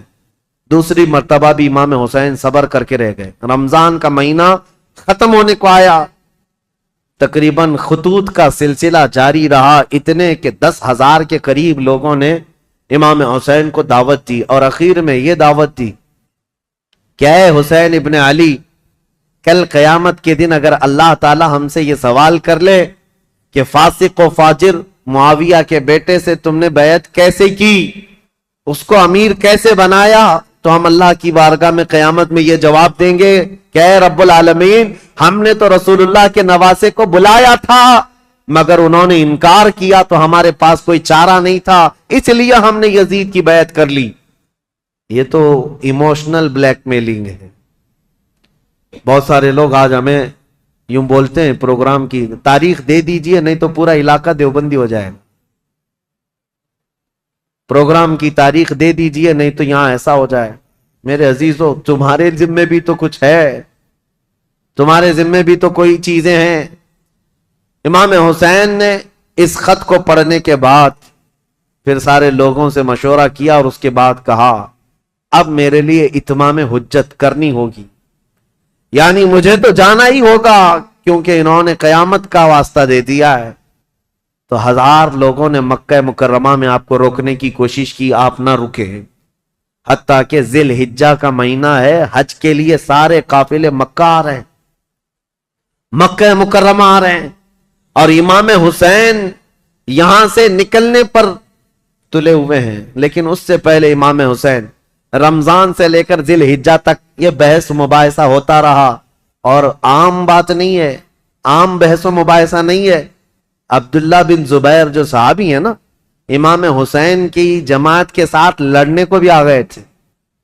یہ محبت کی لڑائی ہے، دشمنی کی نہیں، کہ میں تمہیں مکہ سے باہر جانے نہیں دوں گا، اس کے لیے وہ تلوار نکال کر کھڑے ہو گئے تھے۔ یہ بھی لڑائی قریب تھی، مکہ مکرمہ سے نہ جانے دیں گے، کیونکہ عبداللہ بن زبیر جانتے تھے کہ کوفہ والے ان کا کیا کریں گے۔ تو پھر امام حسین رمضان کے بعد بھی رک گئے۔ جب امام حسین اصرار کرنے لگے بار بار، تو چند صحابہ آئے اور ان سے مشورتاً یہ کہا کہ اگر آپ کو جانا ہی ہے اور کوفہ والوں کے بارے میں آپ یہ کہہ رہے ہیں کہ یہ 1000 لوگ بیعت قبول کرنے کو تیار ہیں، تو آپ نہ جاتے ہوئے پہلے اپنے خاندان کے کسی معتمد شخص کو وکیل بنا کر بھیجیں، اور وہ جا کر کے براہ راست حالات دیکھے گا اور وہ خبر دے گا، تب آپ جائیے، ان کے خطوں کے بھروسے پر مت جائیے، ان کے خط اور ان کے بولیوں پر مت جائیے۔ تو امام حسین نے اس مشورے کو تسلیم کر لیا۔ پھر اپنے بھائی مسلم بن عقیل کو، چچیرے بھائی تھے، حضرت امام مسلم بن عقیل جو ہیں یہ حضرت امام حسین کے چچیرے بھائی، حضرت عقیل حضرت علی کے سگے بھائی۔ تو مسلم بن عقیل سے آپ بڑی محبت رکھتے تھے اور معتمد بھی تھے امام حسین کے، بلایا اور کہا کہ بھائی تم جاؤ کوفہ اور میری جانب سے وہاں لوگوں سے بیعت لے لینا وکیل بن کر، اور حالات دیکھ کر کے مجھے خبر کر دینا۔ یہ تاریخ ہے۔ ایک طرف یزید ساری جگہوں پر اپنے سخت گیر حکام کو نافذ کر چکا ہے، بہت جلاد قسم کے گورنروں کو بٹھایا ہوا ہے، اور ایک طرف امام حسین رضی اللہ تعالیٰ عنہ اور ان کے حامیوں کا یہ ایک طریقے سے معاملہ چل رہا تھا، خلافت کو لے کر کے یہ باتیں چلی رہی تھی۔ تو حضرت امام حسین نے جب اپنے بھائی امام مسلم کو بھیجا تو وہ نکلے کوفہ کے لیے، اور جب وہ کوفہ جا رہے تھے تو تاریخ میں موجود ہے امام مسلم بن عقیل کے 2 چھوٹے بچے محمد اور ابراہیم بھی ساتھ ہو گئے، کیونکہ وہ باپ کے بغیر رہتے نہیں تھے۔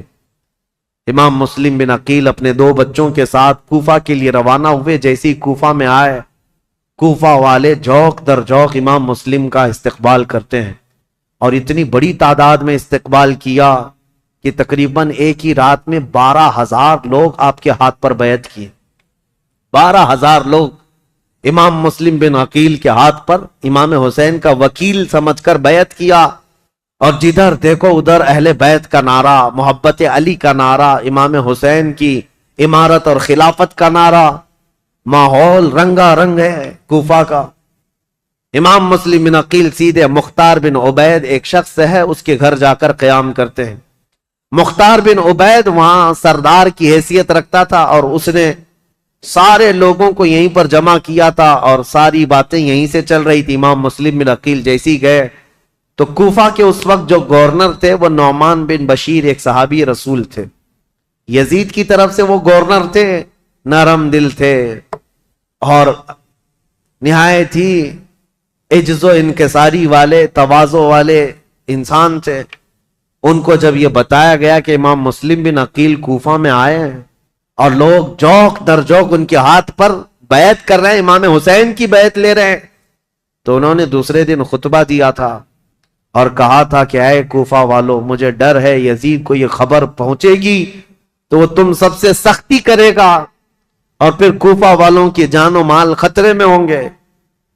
تو وہاں پر ایک شخص بیٹھا ہوا تھا جو یزید کا چمچا تھا، اس نے نعمان بن بشیر سے کہا آپ تو بڑے کمزور آدمی ہیں، مسلم بن عقیل کو بلا کر مار ڈالو، ختم کر دو، قتل کر دو، معاملہ ہی ختم ہو جائے گا۔ نعمان بن بشیر صحابی ہیں، کہتے ہیں اے ظالم تو کس انداز سے مجھے مشورہ دے رہا ہے؟ کہا تب تو پھر آپ کمزور لوگوں میں، ذلیل لوگوں میں، عزت والے لوگوں میں نہیں ہیں۔ انہوں نے نعمان بن بشیر نے ایک تاریخی جملہ کہا تھا، مجھے ایسی ذلت گوارا ہے جس میں رب کی عزت ہے، رب کی رضا ہے، اور مجھے ایسی عزت گوارا نہیں جس میں رب کی ناراضی ہو اور کسی کا خون میرے ہاتھ سے رنگا ہو۔ عزیزان، میرا ہاتھ کسی کے خون سے رنگا ہوا ہو۔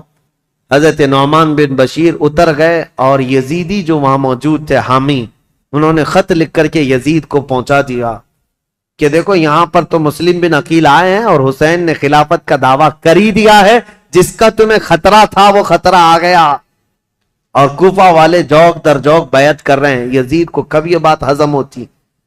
وہ تو کب سے تیاری کر رہا تھا، بلکہ اس کے باپ حضرت امیر معاویہ بھی اس کے تخت خلافت پر بیٹھنے کے لیے تیاریاں کیے ہوئے تھے، کئی لوگوں سے بات چیت کیے ہوئے تھے، حالات سازگار نہیں ہوئے تب تو ان کا انتقال ہو ہی گیا۔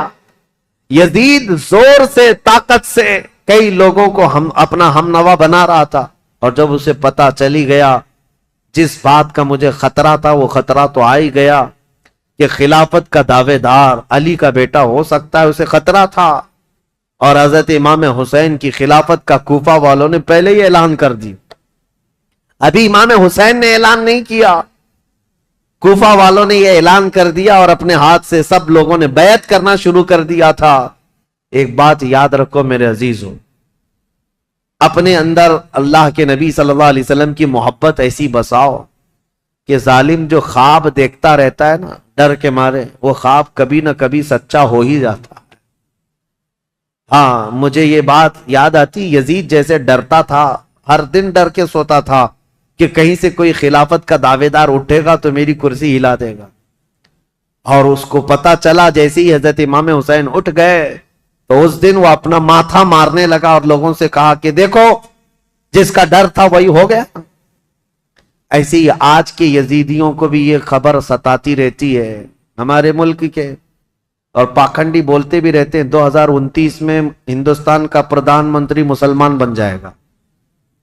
یہ ہماری بات نہیں ہے، یہ ڈر کے مارے دیکھے ہوئے خواب ہیں، یہ ڈراؤنے خواب ہیں جو پریشان کرتے ہیں، اور انشاءاللہ العزیز کوئی حسین کا غلام بیدار ہوگا اور پورے ہند کو ایک میدان میں لا کر کھڑا بھی کرے گا انشاءاللہ۔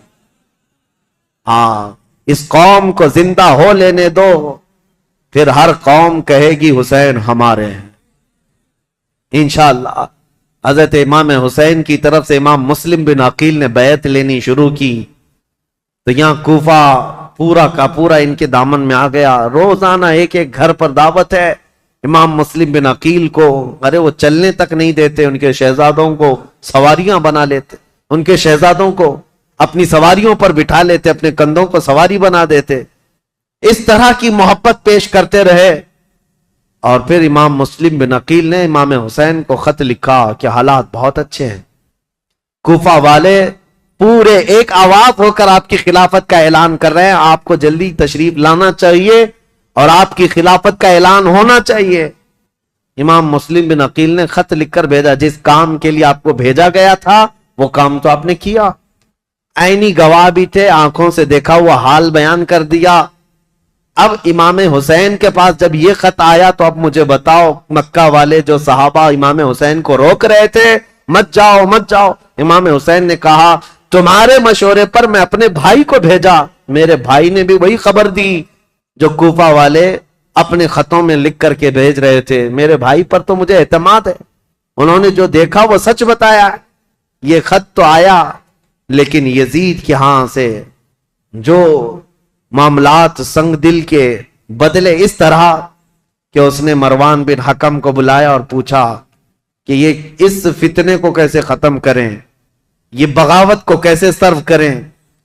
تو اس نے مشورہ دیا کہ نعمان بن بشیر یہ کمزور دل آدمی ہے، نرم دل آدمی ہے، اس کو اتار دو، حالانکہ صحابی رسول تھے، کہا اس کو اتار دو۔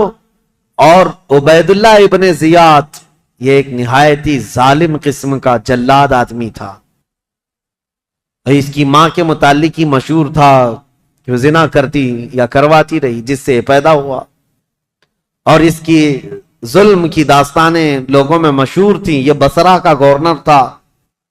یزید نے فوراً لیٹر لکھ کر بھیجا کہ یہاں سے عبید اللہ بن زیاد سیدھے کوفہ جائے اور وہاں کے حالات کو اپنے ہاتھ میں کنٹرول کرے۔ عبید اللہ بن زیاد جیسی یزید کا خط آیا وہ کوفہ نکلا۔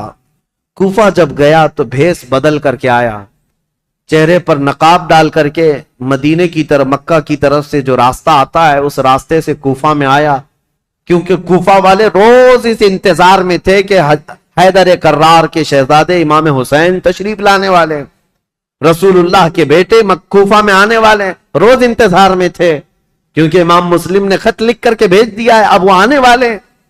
تو ابن زیاد یہی دھوکہ دیتے ہوئے اسی راستے سے آیا کہ کوفہ والے یہ سمجھیں کہ حسین ابن علی آئے، اور کوفہ والے وہی سمجھے، خوب نعرے لگائے مرحبا بک یا ابن رسول اللہ، اے رسول اللہ کے شہزادے مرحبا مرحبا، آپ آ گئے ہمارے کوفہ میں۔ یہ ظالم کچھ بھی نہیں جواب دیتا تھا، پردہ ڈالے ہوئے جلوس میں چلتا رہا اونٹنی پر بیٹھ کر، اور جب دارالخلافہ پہنچا یا گورنر ہاؤس پہنچا تو وہاں پہنچتے ہی گورنر ہاؤس میں اندر گیا، دروازہ بند کیا، چھت پر کھڑے ہو کر پھر خطبہ دیا اور کہا ہے لوگوں، یہ علی بن ابی طالب کا بیٹا حسین نہیں، میں عبید اللہ بن زیاد یزید کی طرف سے نیا گورنر بن کر آیا ہوں، نعمان بن بشیر کو معزول کیا جاتا ہے، آج سے کوفہ کے سارے معاملات میرے ہاتھ میں ہوں گے۔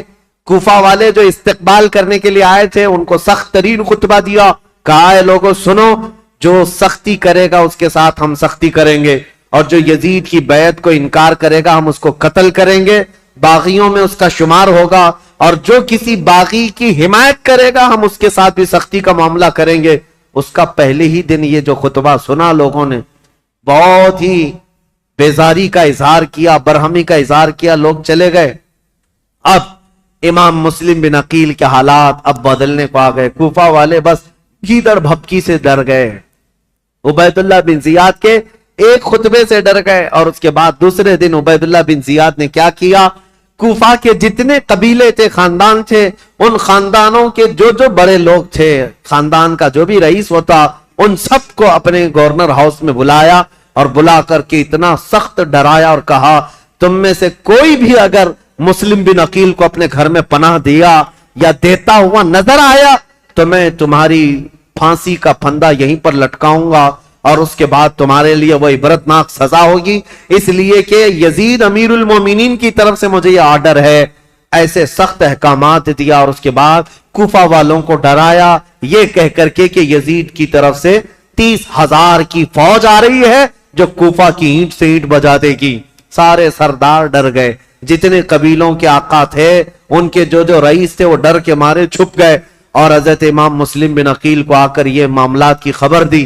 امام مسلم بن عقیل جس گھر میں تھے، عبید اللہ مختار بن عبید جس کے گھر میں تھے، وہاں سے آپ ہجرت کر گئے، وہاں سے نکل گئے کہ یہاں رہنا اچھا نہیں، تو وہاں سے نکل کر کے ایک بہت ہی عمر دراز صحابی تھے کوفہ میں، ہانی بن عروہ، ان کے گھر گئے، یہ محب اہل بیت تھے۔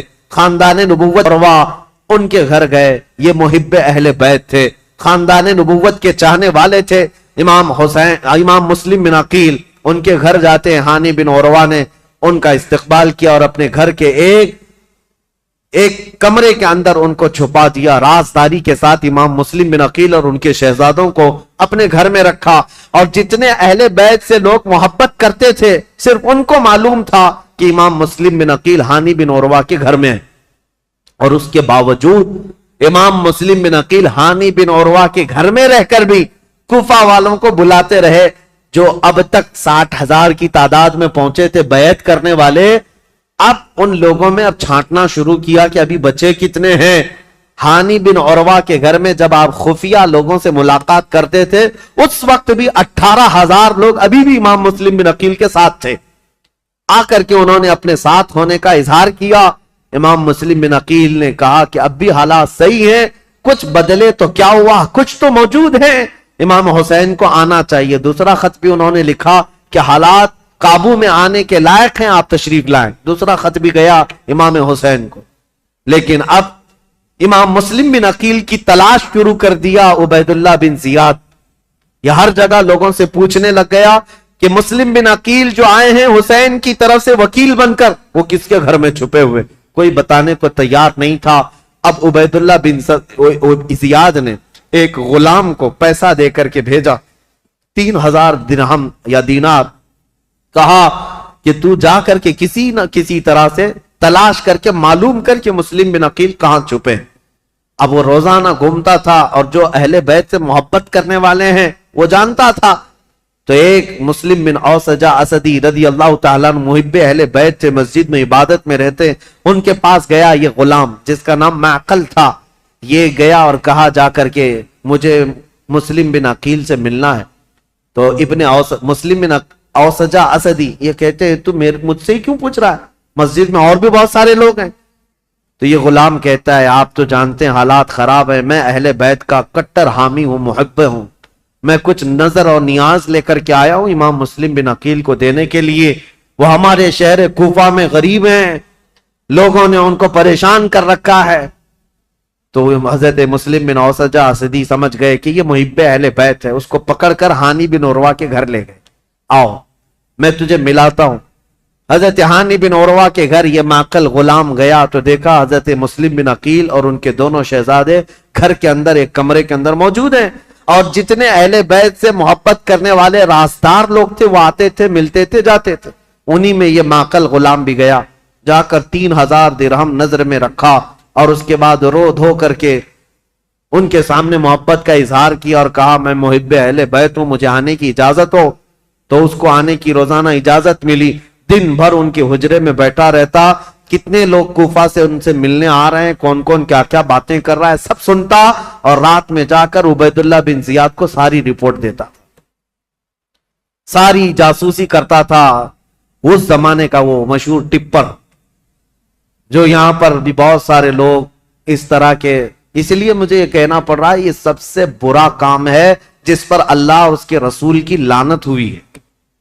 میرے آقا صلی اللہ تعالیٰ علیہ وسلم نے ان کے لیے جہنم کی بشارت دی ہے جو مسلمانوں کی جاسوسی کرتے ہیں یا مسلمانوں کی خبریں کفار و مشرکین کو پہنچاتے ہیں، ان کو منافقین میں شمار کیا گیا ہے، منافقین میں شمار کیا گیا ہے۔ حضور اکرم صلی اللہ تعالیٰ علیہ وسلم اس قدر ناراض تھے، اس قدر ناراض، صرف ایک صحابی کی بارے میں بیچ میں بات آئی، عرض کرتا ہوں توبہ کریں میرے عزیزوں۔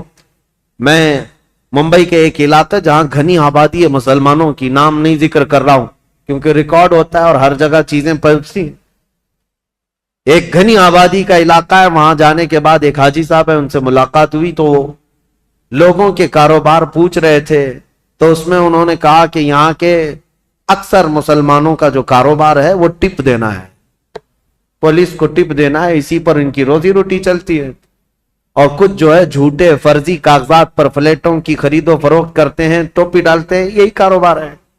نعوذ باللہ من ذالک۔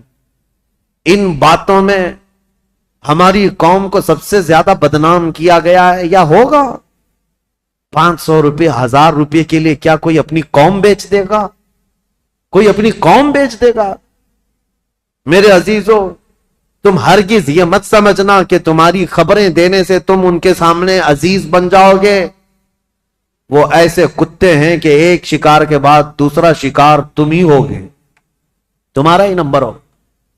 اور میں جو بات عرض کر رہا تھا حدیث، وہ عرض کر کے آگے بڑھتا ہوں. ایک صحابی حضرت ابو لبابہ، یہودیوں کے متعلق حضور نے رات میں میٹنگ کی تھی کہ ان کے ساتھ کیا کرنا ہے. سارے صحابہ کا اتفاق ہو گیا تھا. یہودی چونکہ دھوکہ دیے تھے مدینے والوں کو، میٹنگ میں بات پاس ہو گئی کہ کیا کرنا ہے. لیکن حضور نے رات میں یہ کہا تھا کہ کوئی بھی اس بات کی خبر باہر نہیں پہنچائے گا، یہ رسول اللہ کا راز ہے.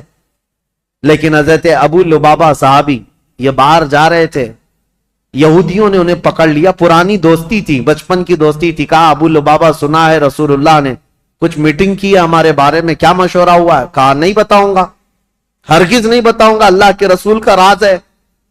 تو ان پر پریشر ڈالنے لگے، پرانی دوستی کا واسطہ دیتے ہوئے، بچپن کی دوستی ہے، کچھ تو بتاؤ، اچھا اشارہ تو بتاؤ. میرے عزیز، آج تو جان بوجھ کر کے پورا اپنا پروفیشنل اور اپنا کاروبار بنائے ہوئے لوگ ہیں. وہ تو حضرت ابو لبابہ غلطی سے ان کے ہاتھوں لگ گئے تو انہوں نے اشارے سے صرف یوں کہا تھا کہ تمہارا ہو جائے گا کام ہونے. اور یہودی راتوں رات پورا مدینہ خالی کر کے بھاگ گئے. دوسرے دن حضور کو خبر ہوئی. حضور نے بلایا، پوچھا کہ کس نے خبر کی ہمارے رات کی بات کو. تو حضرت ابو لبابہ کہتے ہیں کھڑا ہو گیا، کیونکہ پتا ہے نہ بھی بتاتا تو مخبر صادق صلی اللہ علیہ وسلم کو ہر بات کی خبر ہے.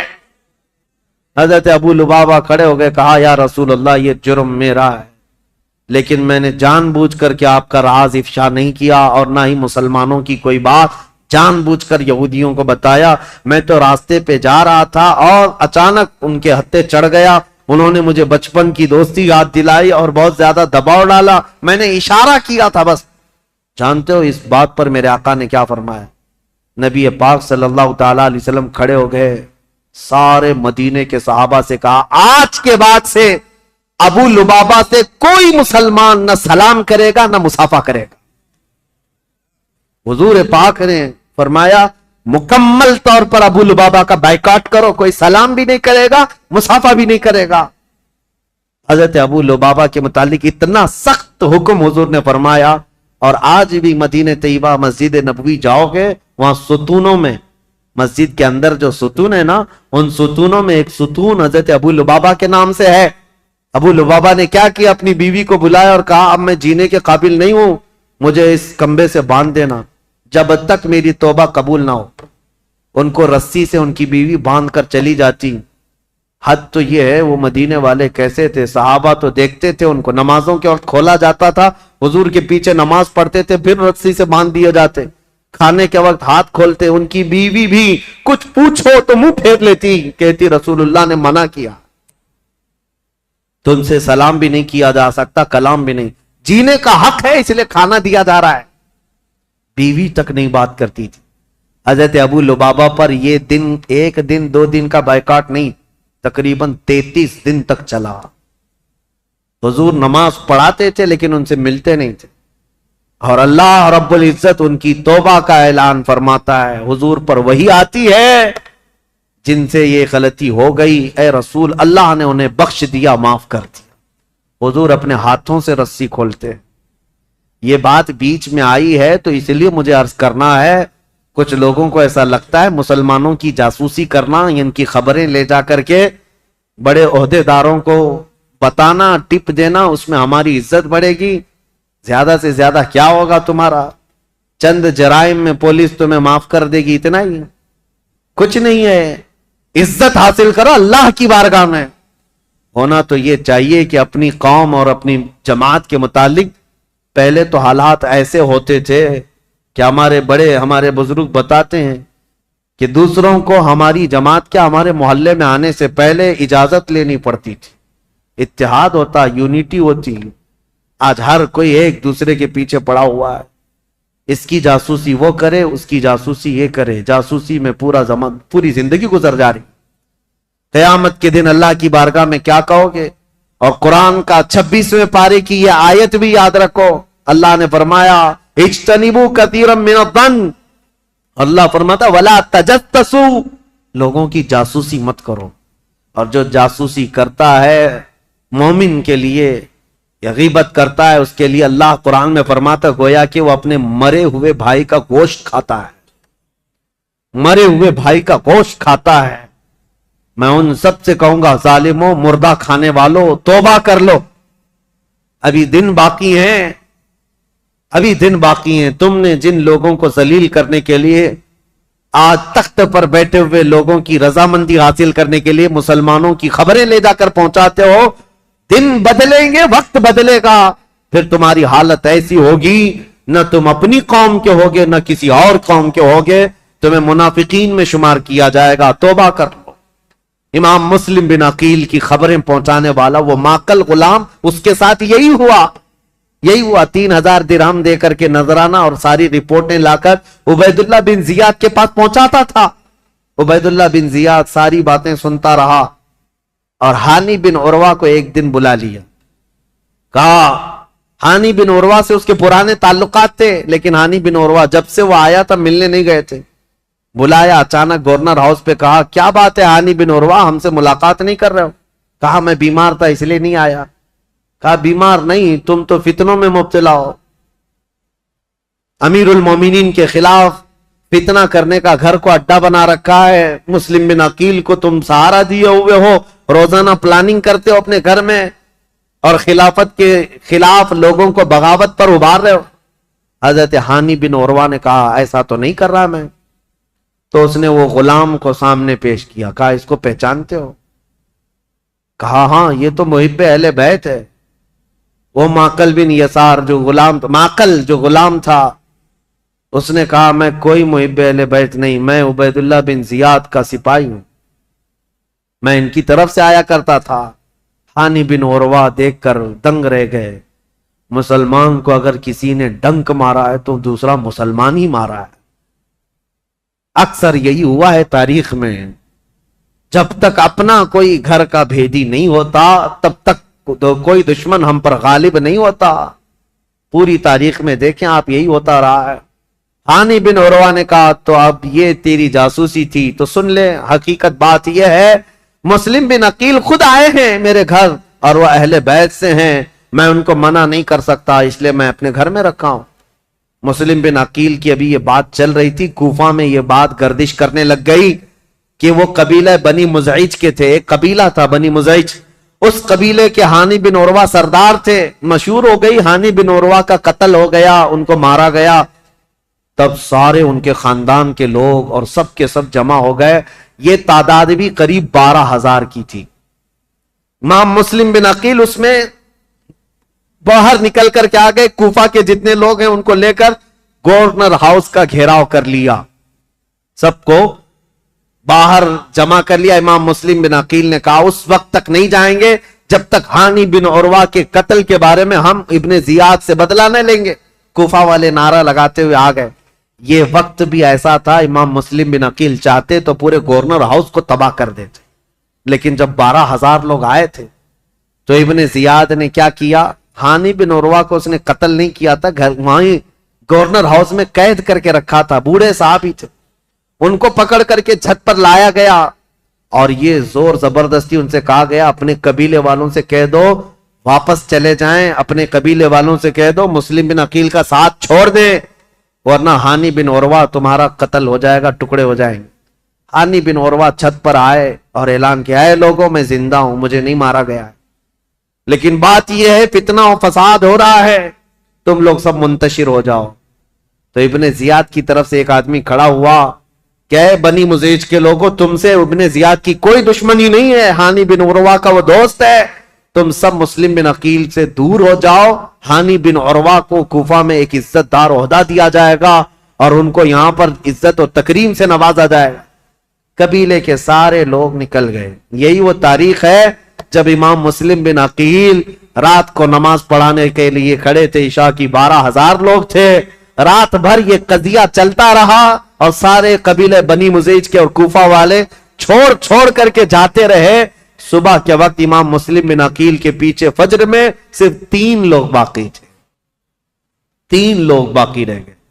تاریخ میں ایسا باپ کبھی سنا ہے اپنے 12,000 لوگ ایک بیت چھوڑ کر کے جائیں اور 3 لوگ باقی رہ جائیں؟ یہ رسول اللہ کے خاندان والوں کا بہت عظیم امتحان تھا.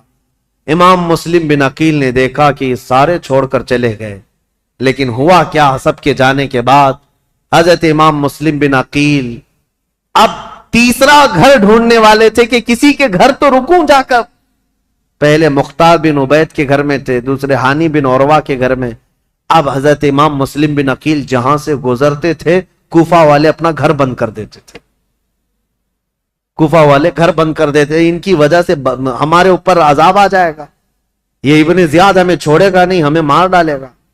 امام مسلم بن عقیل گھومتے رہے، پھرتے رہے، دن بھر کسی نے آپ کے لیے دروازہ نہیں کھولا، کوئی دروازہ نہیں کھولا. بھوکے اور پیاسے کوفہ میں. یہ وہ کوفہ ہے جو 3 دن میں بدل گیا.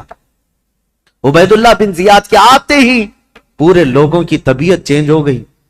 ایک عورت تھی طوعا نام کی، وہ اہل بیت سے محبت کرنے والی، امام مسلم بن عقیل کو دیکھتی ہے اور لے کر کے آ جاتی ہے، میرے گھر میں رک جائے، چاہے پورا زمانہ مخالف ہو جائے میں اپنی جان کی بازی لگا دوں گی، لیکن رسول اللہ کے گھر والوں کو اس طرح میں راستوں پر گھومتا پھرتا نہیں دیکھ سکتی، آپ آئیں میرے گھر.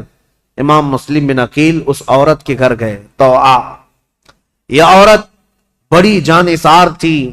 اب ادھر ہوا یہ کہ ہانی بن عروہ کا قبیلہ تو چلا گیا. اب ہانی بن عروہ کو جو اس نے دعویٰ کیا تھا کہ ان کو عزت سے نوازا جائے گا، کچھ نہیں. ان کو دوسرے دن کھڑا کیا گورنر ہاؤس میں، کہا مسلم بن عقیل کو میرے حوالے کر دو. ہانی بن عروہ نے کہا میں اپنا سارا گھر اور اپنی جان تیرے حوالے کر سکتا ہوں، مسلم بن عقیل کو تیرے حوالے نہیں کروں گا. اب ان کی دوستی بھی ختم ہو گئی. ہانی بن عروہ نے جب ایسی سختیاں کی تو عبید اللہ بن زیاد نے فوجیوں سے کہا کہ اس بوڑھے کو باہر لے جاؤ اور رسی سے باندھ کر کے راستوں پر کھینچو تاکہ کوفہ والے دیکھتے رہے. ہانی بن عروہ کو عبید اللہ بن زیاد کے ظالم فوجی رسیوں سے باندھ کر کوفہ کی گلیوں میں کھینچتے رہے. صحابی رسول ہیں، بوڑھے صحابی تھے، 80 سال کی عمر تھی. جب گلیوں میں کھینچا جاتا تھا وہ کھڑے ہو کر پوچھتے تھے، چیختے تھے کوئی ہے، کوئی مجھے لاٹھی تو دے دے، کوئی رسی تو دے دے، میں کسی سے حفاظت کر لوں. ان کا خود کا قبیلہ بھی قریب آنے کو تیار نہیں، یہاں تک کہ گھماتے پھراتے ان کو گورنر ہاؤس پر لایا گیا. جب انہوں نے سخت جملے کہے، اے عبید اللہ بن زیاد سن لے، میں گواہی دیتا ہوں تو کذاب ابن کذاب ہے، اور جس کی خلافت کا تو دعویٰ کرتا ہے یزید، وہ سب سے بڑا دجال ہے، کذاب ہے.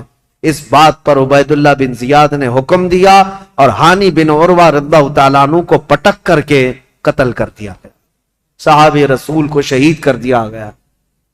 میرے عزیزوں، یہاں سے کوفہ میں جو اہل بیت اطہار کے جانثاروں کی شہادت شروع ہوئی، اس میں پہلے ہانی بن عروہ تھے، اور اس کے بعد وہ مسلم بن اوسجہ اسدی جو محب اہل بیت تھے، ان کا قتل ہوا. پھر اب ڈھونڈنے کے لیے بھیجا کہ جہاں کہیں مسلم بن عقیل ہیں ان کو ڈھونڈ کر کے لاؤ. یہ حالات ہوتے رہے، اور طوعا نام کی عورت کے گھر مسلم بن عقیل تھے. اتفاق ایسا کہ اس طوعا نامی عورت کا جو بیٹا تھا محمد بن اشعث، وہ ابن زیاد کے درباری تھا، فوجی تھا. اور اس کو خبر ملی تو ابن زیاد سے آ کر کے کہا میری ماں نے پناہ دے رکھی ہے مسلم بن عقیل کو، لیکن میری ماں بہت ڈھیٹ ہے، مانے گی نہیں، وہ مجھ سے بھی لڑ جائے گی، مسلم بن عقیل کو حوالے نہیں کرے. تو کیا کیا جائے؟ ابن زیاد نے پوچھا تو اس نے کہا بیٹے نے میرے ساتھ 10 فوجیوں کو بھیجو، کسی نہ کسی طرح گرفتار کر کے لاؤں گا. تو 10 فوجیوں کو یا 12 فوجیوں کو لے کر یہ محمد بن اشعث آیا اور اپنی ماں سے آ کر کہا کہ ماں تو ایک مجرم کو پناہ دی ہے، ماں تو نے ایک غدار کو اور دھوکے باز کو اور خلافت کے باغی کو پناہ دیا ہے، تجھے پتہ نہیں انجام کیا ہے. طوعا باہر نکلی اور کہا مجھے افسوس ہے اس دن پر جس دن میں نے تجھے دودھ پلایا تھا، اس دن پر مجھے افسوس ہے، اور تو کہتا ہے میں نے باغی کو پناہ دی ہے. نہیں، در حقیقت میں نے رسول اللہ کے گھر کو اپنے گھر میں بسایا ہے، میں نے رسول اللہ کے گھر کو اپنے گھر میں بسایا ہے. مسلم بن عقیل تیرے حوالے نہیں ہوں گے. اپنے بیٹے سے وہ لڑ گئی.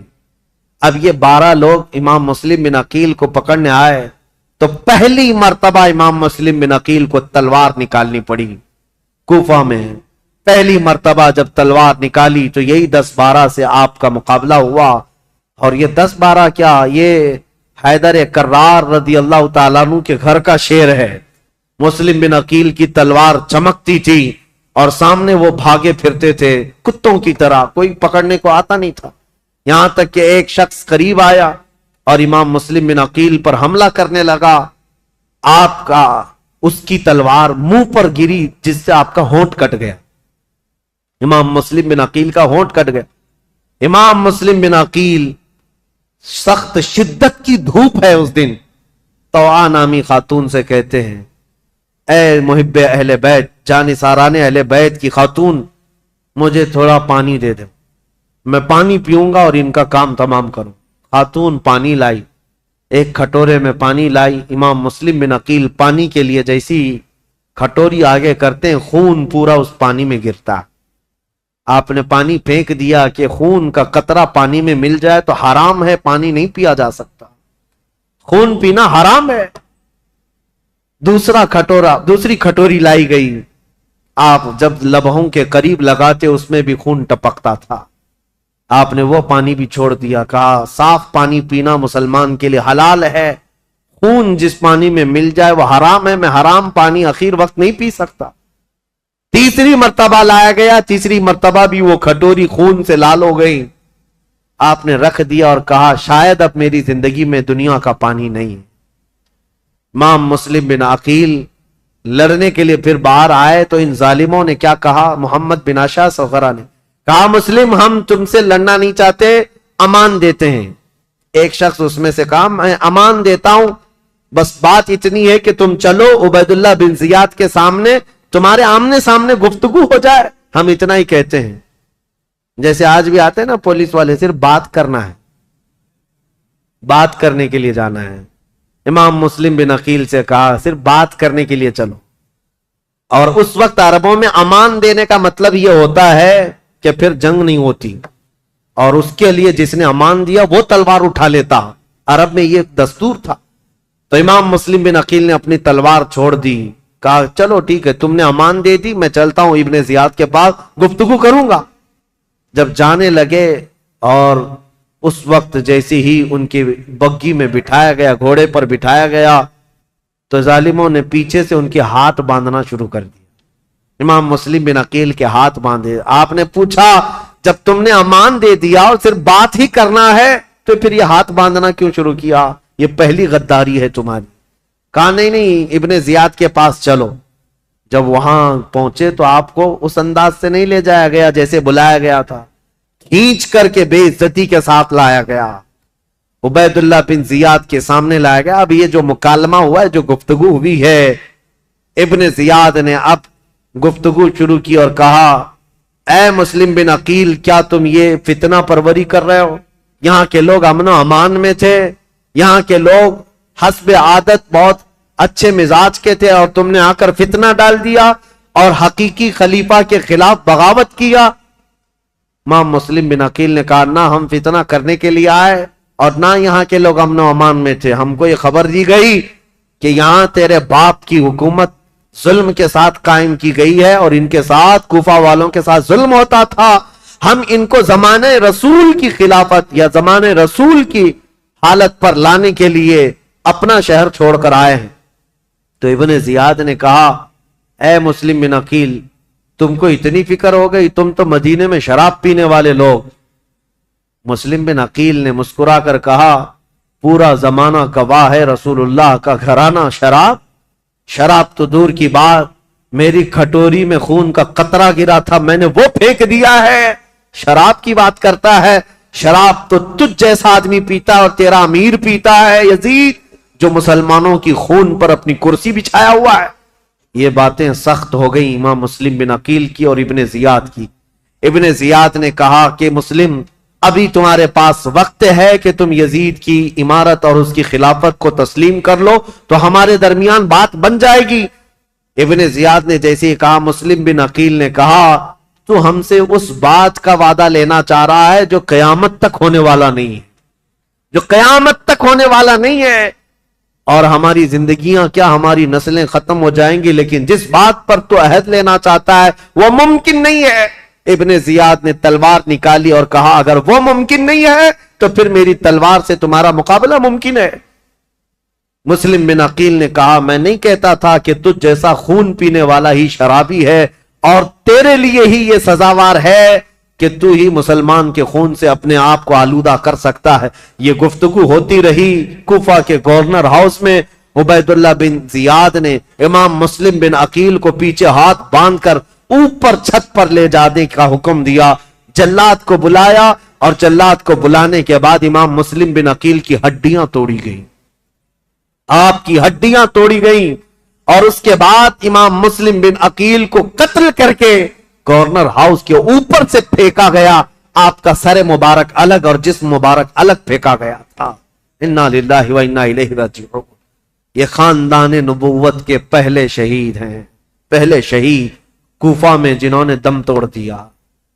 لیکن جانتے ہو گورنر ہاؤس میں مسلم بن عقیل کی یہ حالت تھی کہ جب آپ کے ہاتھ باندھ کر کے آپ کو اوپر لے جایا جا رہا تھا تو کئی لوگ وہاں موجود تھے، ان کی طرف دیکھ دیکھ کر کے امام مسلم بن عقیل کہہ رہے تھے اے لوگوں، دنیا کا یہ دستور ہے، قیصر اور کسریٰ جیسے ظالم بادشاہ بھی جب کسی کو پھانسی دیتے تو پھانسی دینے سے پہلے اس سے پوچھ لیتے تیری کوئی خواہش ہے تو بتا دے۔ یہ کیسی حکومت تمہاری آ گئی، کیا مجھ سے کوئی پوچھنے والا نہیں ہے؟ تو لوگ کہتے اگر کوئی چیز چاہتے ہو تو بتاؤ۔ امام مسلم بن عقیل یہ کہہ رہے تھے میں یہ نہیں چاہتا کہ میرے بچوں کی دیکھ بھال ہو، میں یہ نہیں چاہتا کہ میرے گھر بار میری جائیداد کا خیال ہو، میں یہ بھی نہیں چاہتا کہ میرے بعد میری خبر مدینے پہنچائی جائے، بس اتنی خواہش ہے میری موت سے پہلے حسین ابن علی کو یہ پیغام پہنچا دو کہ وہ کوفہ جیسے بددیانت شہر میں کبھی نہ آئے، میرا یہ پیغام پہنچا دو کہ وہ اس شہر میں نہ آنے پائیں، اس لیے کہ اس نواز رسول کے ساتھ اگر ایسا ہوا جیسا میرے ساتھ ہو رہا ہے تو قیامت کے دن میں ان کو کیا منہ دکھاؤں گا۔ حسین اگر مجھ سے یہ پوچھے کہ اے مسلم تمہارے خط کی وجہ سے میں آیا تھا اور میرے ساتھ کوفہ والوں نے کیا کیا، اگر حسین ابن علی مجھ سے یہ پوچھ لیں تو میں کیا جواب دوں گا، اس لیے کہ اب تک میں 2 خط لکھ چکا ہوں کہ کوفہ کے حالات بڑے اچھے ہیں، اس لیے اے لوگوں میرا یہ پیغام پہنچا دو حسین ابن علی کوفہ کی طرف نہ آئیں۔ کوفہ کے گورنر ہاؤس میں بیٹھے ہوئے لوگ پھٹا مار کر ہنسنے لگے اور کہا مسلم بن عقیل تمہاری یہ خواہش پوری نہیں کی جائے گی اور نہ ہی یہ پیغام حسین تک پہنچایا جائے گا، جاؤ تم پھانسی کے پھندے پر، اگر حسین آتے ہیں تو انہیں بھی اسی طرح کا مزہ چکھایا جائے گا۔ امام مسلم بن عقیل کی شہادت ہو گئی، اور جیسے ہی ان کی شہادت ہوئی میرے عزیزو، ہانی بن عروہ جو ان کے جان نثار تھے، ان کے محب تھے، ان کا قتل ہوا، مسلم بن اوسجہ کا قتل ہوا، اب مسلم بن عقیل کا قتل ہوا۔ اتنا ہی نہیں کہ گورنر ہاؤس سے ان کی لاش پھینکی گئی تھی، ہڈیاں توڑی گئی تھی، اتنا ہی نہیں، مجھے بتانے میں درد محسوس ہوتا ہے، رونگٹے کھڑے ہو جاتے ہیں۔ مسلم بن عقیل کی لاش کو گورنر ہاؤس پر لٹکایا گیا۔ کوفہ والے دیکھتے رہو، جو بغاوت کرے گا اس کا انجام یہی ہوگا، جو ہمارے امیر کے خلاف کھڑا ہوگا اس کے ساتھ ہم یہی برتاؤ کریں گے۔ میں یہ کہتا ہوں اے مسلمانوں، اس واقعے کو بار بار یاد کرنا، موب لنچنگ یہ آج کی تاریخ نہیں ہے، کوفہ والوں نے بہت پہلے شروع کر رکھا تھا۔ آج کے یہ کتے بھیڑیے جب کسی مسلمان پر حملہ آور ہوتے ہیں اور مار مار کر کے گوشت کے نام پر، گائے کے گوشت کے نام پر، پتہ نہیں کس کس چیز کے نام پر، کیا ہمارے ملک میں یہ حالات نہیں ہوتے؟ پہلو خان، جنید خان، پتہ نہیں کتنے ایسے نوجوانوں کو بے گناہ مار دیا گیا موب لنچنگ کے ذریعے، اور کبھی کسی کو گرفتار کر کے زبردستی ان کو مار کر کے یہ کہا جائے بولو ہمارے بھگوان کا نام۔ یہ سب جو حالات ہوئے، اور پھر یہ کتے ظالم کرتے کیا ہیں، ویڈیو بنا کر کے اس کو وائرل کریں، اور مسلمان بھی شیئر کرتے، فارورڈ کرتے رہتے ہیں، اور یہ ان کا مقصد ہی ہے کہ تمہارے دلوں میں دہشت پیدا کی جائے۔ ارے ان کے ساتھ اگر ایسا کیا جائے تو ایسا کر دیں گے، ویسا کر دیں، پھر ہوگا کیا؟ ٹوپی چھپا کر گھومو، داڑھی چھلا کر گھومو. نہیں، ہم تو سیکولر لوگ ہیں، ہم تو سیکولر لوگ ہیں، کہیں سے ہمیں مسلمان دکھنا نہیں ہے. نام بھی ایسا رکھو کہ کوئی پہچان نہ سکے. یہ تمہاری حالتیں اسی دہشت کی وجہ سے آنے لگ گئی. میرے عزیزو، یہ نئی باتیں نہیں ہمارے ملک کے لیے یا ہماری تاریخ میں.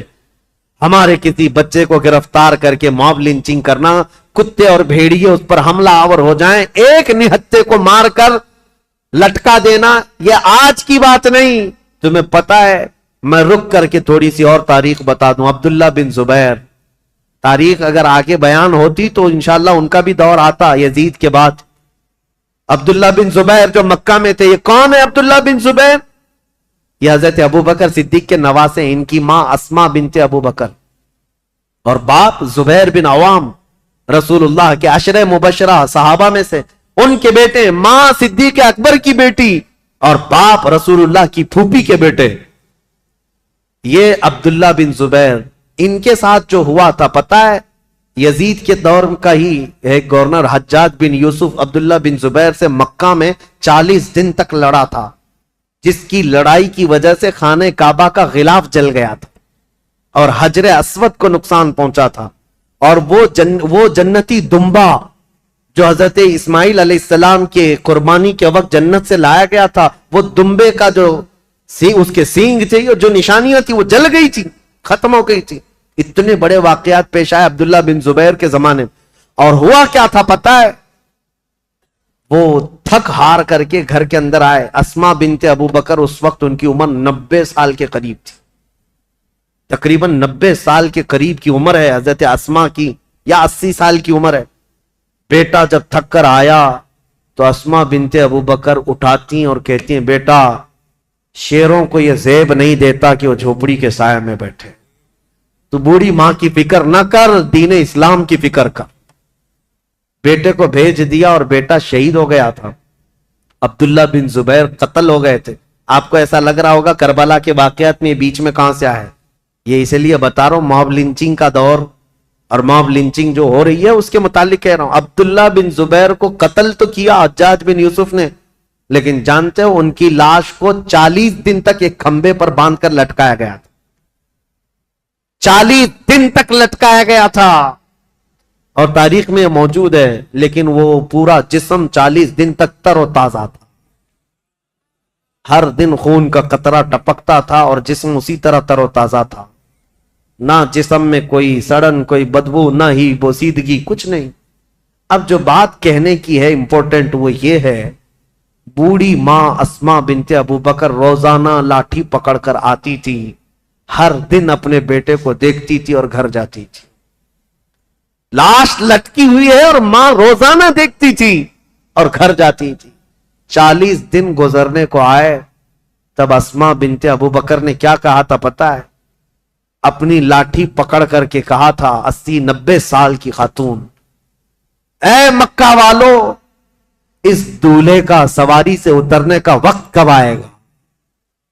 کیا ابھی وہ وقت نہیں آیا کہ یہ دولہا اپنی سواری سے اتر جائے؟ بیٹے کی لاش کھمبے سے لٹکی ہوئی ہے، لیکن ماں اس وقت تک ہمت نہیں ہارتی. لوگوں سے کہتی ہے، میرا بیٹا دولہا ہے اور سواری پر سوار ہے. پھر 40 دن کے بعد ان کی لاش کو لا کر دفن کیا گیا تھا.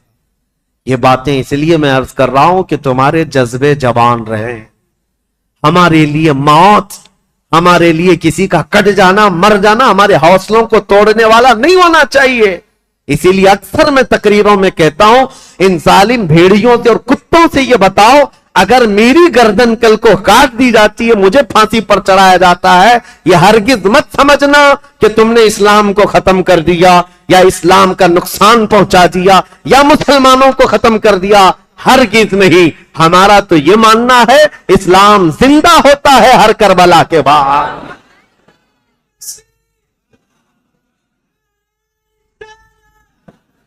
اسلام زندہ ہوتا ہے ہر کربلا کے بعد. حضرت امام مسلم بن عقیل کی لاش کو لٹکا کر کوفہ والوں نے یہ موب لنچنگ ہی تو کیا تھا. تو کیا اس وقت اسلام ختم ہو گیا؟ سب ڈر کر کے، سہم کر کے سب چیزیں چھوڑ دیے؟ نہیں میرے عزیزو، اسلام پھلتا رہا، پھولتا رہا. اسی لیے یہ کچھ دیر کی خاموشی ہے پھر شور آئے. آج کتوں کا وقت ہے، کل ہمارا دور ہے انشاءاللہ العزیز. امام مسلم بن عقیل کی شہادت کے بعد جو ہولناک مناظر پیش آئے کوفہ کی سرزمین پر، وہ بیان سے باہر ہیں میرے عزیزو. اب میں رلانے کے لیے بیان نہیں کرتا، لیکن غم ہمارا قدرتی ہے، غم ہمارا فطرتی ہے، آ جاتا ہے. میں تو بیان اس لیے کرتا ہوں کہ ہمارے بچے جوان رہیں اور بوڑھے بھی جوان رہیں. کربلا کی داستان سن کر ڈر کر کے، سہم کر کے، حالات سے سمجھوتا کرنے والی باتیں نہ کریں، بلکہ ہمیشہ ایک بات یاد رکھیں، تلوے چاٹنے والوں کی تاریخ نہیں لکھی جاتی، باطل سے ٹکرانے والوں کی تاریخ لکھی جاتی ہے. یہ کوئی کمال کی بات نہیں. آج جو حکومت میں ہے اس کے تلوے چاٹیں، اس کی جوتیاں اٹھائیں. یہ چڑھتے سورج کو پوجا کرنے والے لوگ ہر زمانے میں آتے رہیں گے، ان کا نام و نشان نہیں ہوتا. دیکھیں زمانے بدلتے گئے بدلتے گئے، بہت سارے بادشاہ آئے یا بڑے بڑے لیڈر آئے، لیکن تاریخ میں جو حسین کا مقام ہے وہ کسی کا مقام نہیں، کیونکہ ٹکر بھی ایسے لیا تھا کہ تاریخ رقم کر دیا. اسی لیے شاعر نے کہا ہے، رب کی توحید کلمہ نبی کا ولائے مرتضی، سب کو بچانے نکلا ہے قافلہ حسین کا. کلمہ نبی کا، رب کی توحید اور ولائے مرتضی، سب کو بچانے نکلا ہے قافلہ حسین کا. عزیزان گرامی اوقات، امام مسلم بن عقیل کی شہادت کے بعد ابن زیاد کی سختی اور زیادہ بڑھ گئی. یہ وہ حرام الدہر شخص تھا جس کے متعلق صحابہ بھی کہتے تھے کہ ابن دجانہ، اس کو ابن مرجانہ کہا جاتا تھا، ایک ایسی عورت کا بیٹا جس کو زانیہ کہا جاتا. اس کے اندر کہاں سے اچھائیاں آتی، کہاں سے نرم دلی آتی، کہاں سے رحم آتا. پھر ہوا یہ کہ ابن زیاد کو یہ خبر دی گئی، جب مسلم آئے تھے تو ان کے ساتھ 2 بیٹے بھی آئے تھے. کہیں ایسا نہ ہو کہ ان کے بچوں کی محبت پھر لوگوں میں جاگ جائے اور پھر اہل بیت کی طرف چل پڑے. میں نہیں کہتا مسلمانوں، جب ظالم اپنی طاقت کے بل بوتے سب پر ظلم کرتا ہے، اس کے باوجود بھی اہل حق کے بچوں سے بھی اسے گھبراہٹ ہوتی ہے، خوف ہوتا ہے، ڈرنے لگتا ہے. آپ کو پتا ہے وہ پاکھنڈی خنزیر کا بچہ جو حضور کی شان میں گستاخی کرتا تھا، غازی آباد میں ڈاسنا میں بیٹھ کر ایک مرتبہ اس کے مندر میں 8 سال کا بچہ کہیں پانی پینے کے لیے چلا گیا. دوسرے دن پورے نیوز والوں کو بلا لیا، پولیس میں خبر کر دیا آتنکوادی آ گیا تھا میرے گھر، کوئی ٹیررسٹ آ گیا تھا. 8 سال کا بچہ پانی پینے کے لیے بھولے بھٹکے چلا گیا، لیکن نام تھا مسلمان. تو ہم یہ کہتے ہیں میرے عزیزو، یہ جو ڈراؤنا خواب ہے، تمہارے پاس ساری طاقت، ساری قوت، سارا عہدہ، سارا ڈپارٹمنٹ، سب کچھ ہے، لیکن پھر بھی دیکھو اہل حق کا 8 سالہ بچہ بھی تمہیں بم لگتا ہے. کیوں؟ الحمدللہ ہم حق کے ساتھ جیتے ہیں، تنہا پورے ملک میں گھوم رہے ہیں، ہمیں کسی بات کا خوف نہیں. ہم تو اپنی چادر لیے گھومتے ہیں یا امامہ پہن کر، جس دن موت آئے گی اسی کو کفن بنائیں گے اور سو جائیں گے. لیکن انہیں ڈر ہے، 12 باڈی گارڈ لے کر کے بھی باہر نہیں آ سکتے. ان کو پتا ہے ان کی دم پر کوئی بھی پیر رکھنے والا مسلمان بچہ باہر آ سکتا ہے، اور بار بار یہ ساری باتیں کرتے رہتے ہیں. اس لیے میرے عزیزوں، 1000 طاقتیں جمع ہو جائیں، اہل حق کی استقامت کا مقابلہ نہیں ہو سکتا. امام مسلم بن عقیل کے 2 بچوں کو کیا معاملہ تھا، ان کی عمر کتنی تھی؟ تاریخ میں یہ ہے 8 سال یا 11 سال کی عمر کے بچے تھے. اتنے بچے کس کو نقصان پہنچا سکتے تھے، لیکن ڈر تھا. ابن زیاد نے کہا وہ دونوں بچوں کو بھی پکڑ لاؤ جہاں کہیں ہیں تو مسلم بن عقیل کے. بچوں سے بھی نفرت یا بچوں سے بھی ڈر. اب ظالم کوفی ادھر ادھر ڈھونڈنے نکلے. ان بچوں کے ساتھ جو ہوا تھا وہ دردناک ہے، تاریخ میں اور روایات میں موجود ہے. یہ دونوں بچے محمد اور ابراہیم، کوفہ والے تو انہیں پناہ دینے سے منع کر رہے تھے. ایک مرتبہ ایسا ہوا کہ ایک مسلم بن عقیل رضی اللہ تعالیٰ عنہ نے جانے سے پہلے اپنے ایک جان پہچان شخص اور ان کے محبت کرنے والے تھے قاضی شریح، ان کے حوالے کر دیا تھا. کہا کہ ان کو آپ مدینہ طیبہ رخصت کر دینا. قاضی شریح ہے یا کوئی دوسرا نام ہے. امام مسلم بن عقیل نے جن کے لیے وصیت کی تھی ان صاحب نے کیا کیا، کہا ان بچوں کو رات کے وقت سجایا سنوارا اور کہا دیکھو بیٹا، ایک قافلہ آج مدینے کی طرف جا رہا ہے، تم اس قافلے میں شامل ہو جاؤ، تم اپنے گھرانے پہنچ جاؤ گے، تمہارا خاندان مدینے میں ہے، تمہارے باپ تو شہید ہو گئے، تمہارے باپ تو قتل ہو گئے، کوفہ اجنبی ہے، یہاں کس کے گھر رہو گے؟ بچے سہمے ہوئے، ڈرے ہوئے، باپ کی آغوش تربیت میں ناز و نیام سے آئے ہوئے مان لیا اور کہا ٹھیک ہے۔ ان صاحب نے اپنے بیٹے کو کہا کہ ان بچوں کو اس قافلے تک پہنچا کر آؤ۔ بیٹا لے کر گیا، قافلہ نکل گیا تھا، دور سے دکھا دیا، وہ دیکھو قافلہ جا رہا ہے، دوڑ کے شامل ہو جاؤ۔ چھوٹے بچے تھے، دوڑتے رہے اس قافلے کو پکڑنے کے لیے اور قافلہ چلتا رہا، دھول لٹتی رہی، کبھی ایک بچہ گر جاتا، دوسرا اٹھاتا، دوسرا گرتا، یہ اٹھاتا، پاؤں میں کانٹے چبھتے رہے، یہ بچے گرتے پڑتے رہ گئے۔ رات گزر گئی، قافلے کو نہ ملنا تھا، نہ ملا، اور ڈرتے سہمتے یہ قافلے کے چکر میں گھومتے رہ گئے، اور جہاں سے نکلے تھے وہیں آ کر پہنچ گئے۔ کوفہ کی سرحدی تھی، ڈرے سہمے ہوئے تھے۔ تو ان دونوں بچوں کو ایک شخص نے دیکھ لیا اور پکڑ کر گرفتار کر کے عبید اللہ بن زیاد کے پاس حاضر کر دیا۔ عبید اللہ بن زیاد نے کہا ان بچوں کو جیل میں ڈال دو، ابھی ان کا قصہ بعد میں دیکھا جائے۔ جیل میں ڈال دیا گیا، اور ڈالنے کے بعد ابن زیاد کی طرف سے نگرانی کا حکم تھا، لیکن جیل کے جو داروغہ تھے مشکور نامی، وہ اہل بیت سے محبت کرنے والے، انہوں نے رات کے وقت جیل کا دروازہ کھولا اور بچوں کو آزاد کیا اور کہا ان کو بھیج دیتا ہوں۔ ان بچوں کو انہوں نے آزاد کر دیا اور پھر بھیج دیا کوفہ سے باہر۔ یہ بچے کوفہ سے باہر نکلے اور دریائے فرات کے کنارے ایک درخت کے نیچے تھکے ہارے سو رہے تھے۔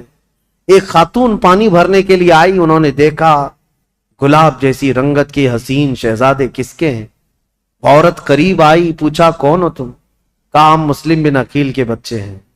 وہ خاتون تڑپ گئی، کہا اے بچوں، تو میری جو مالکن ہے میرے گھر، جس کی میں کنیزہ ہوں، وہ خاتون سیدہ فاطمہ زہرا کی کنیز ہے، وہ رسول اللہ کے گھر کام کرنے والی خاتون میری مالکن ہے آج۔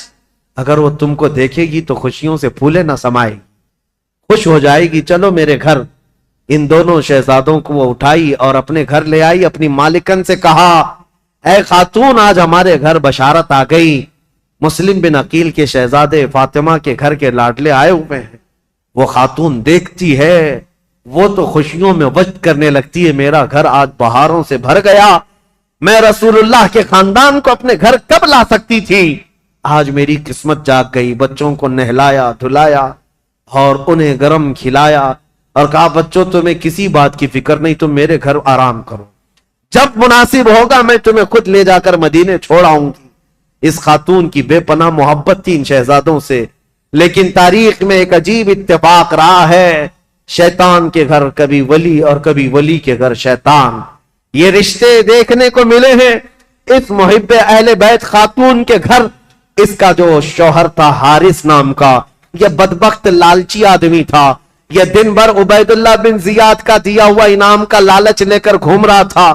لوگ جگہ جگہ گلیوں میں یہ بات مشہور ہو چکی تھی کہ عبید اللہ بن زیاد نے جن دو بچوں کو گرفتار کر کے جیل میں رکھا تھا اور داروغہ نے ان جیل کے دروازوں کو کھول کر بچوں کو آزاد کر دیا، بچے بھاگ گئے۔ لیکن ہوا کیا، ابن زیاد نے داروغہ کو بلایا، مشکور کو پوچھا کیا کیا؟ کہا میں نے بچوں کو چھوڑ دیا۔ کہا کیوں چھوڑ دیا؟ کہا اس لیے چھوڑ دیا کہ کل قیامت کے دن اگر میرا نام دوزخیوں کے درمیان آ جائے تو رسول اللہ کی بارگاہ میں یہ عرض کروں گا اے اللہ کے نبی، میں تمہارے شہزادوں کو جیل سے چھوڑا تھا، آج مجھے جہنم سے آزادی مل جائے، میں تو اس تمنا کو لے کر آزاد کیا۔ تو ابن زیاد نے کہا اگر تیری وہی تمنا ہے تو تو وہاں پہنچ جا، جلدی سے پہنچ جا۔ یہ کہتے ہوئے داروغہ کا اس نے قتل کر دیا تھا، مشکور کو بھی قتل کر دیا، اور پھر اب کے بعد جوش و غضب میں آ کر کے اعلان کیا جو ان دو شہزادوں کو ڈھونڈ کر لائے گا اسے 100 اونٹ انعام میں دیے جائیں گے، اتنا ہی مال دیا جائے گا۔ اب لالچی کوفی ہر جگہ ادھر ادھر گھوم رہے تھے ان بچوں کی تلاش میں، جگہ جگہ مارے مارے گھوم رہے تھے، اور یہ حارث نامی شخص دن بھر تلاش کر کے رات کو اپنے گھر پہنچا ہے، اپنی بیوی کے پاس آیا اور سو رہا ہے۔ رات کے وقت، لیکن اسے یہ خبر نہیں کہ جن بچوں کو ڈھونڈ رہا تھا وہ بچے اسی کے گھر میں آرام کر رہے ہیں۔ خاتون تو جانثاران اہل بیت میں سے تھی، محبان اہل بیت میں سے تھی، اس خاتون نے تو حق ادا کیا تھا محبت اہل بیت کا، بچوں کو کھلایا پلایا اور سلایا، بچے نرم و نازک بستر پر سوئے تھے۔ رات کو ان دونوں شہزادوں نے خواب دیکھا، حضرت محمد جو بڑے صاحبزادے تھے، ابراہیم جو چھوٹے صاحبزادے تھے، خواب میں دیکھا اپنے باپ کو، خواب میں یہ دیکھا ان دونوں شہزادوں نے رسول کریم صلی اللہ تعالی علیہ وسلم مسند نشین ہیں، صحابہ ارد گرد بیٹھے ہوئے ہیں، اور مسلم بن عقیل خونی جبے میں تر بتر رسول اللہ کے پاس آ رہے ہیں، ان کے جسم پر خون ٹپک رہا ہے۔ میرے آقا صلی اللہ تعالی علیہ وسلم نے دیکھا اور مسلم بن عقیل سے پوچھا، مرحبا، آ جاؤ مسلم، تمہارے لیے میں پانی لیے کھڑا ہوں، لیکن اے مسلم اکیلے آگے بچوں کو کہاں چھوڑ آئے ہو، بچے کہاں ہیں؟ مسلم بن عقیل نے کہا، یا رسول اللہ میرے پیچھے پیچھے آنے والے ہیں، میں انہیں پیچھے چھوڑ آیا ہوں۔ اتنا سننا تھا، یہ بچے خواب دیکھ رہے تھے، بچک کر اٹھ گئے اور ایک دوسرے سے چمٹ کر رونے لگے۔ دونوں نے سیم خواب دیکھا تھا، ایک دوسرے کو خواب بتایا، دونوں نے کہا میں نے بھی بابا جان کو دیکھا، دوسرے نے کہا میں نے بھی بابا جان کو دیکھا، رسول اللہ کی محفل میں ابا جان کو خونی جبے میں تر بتر ہم نے دیکھا ہے۔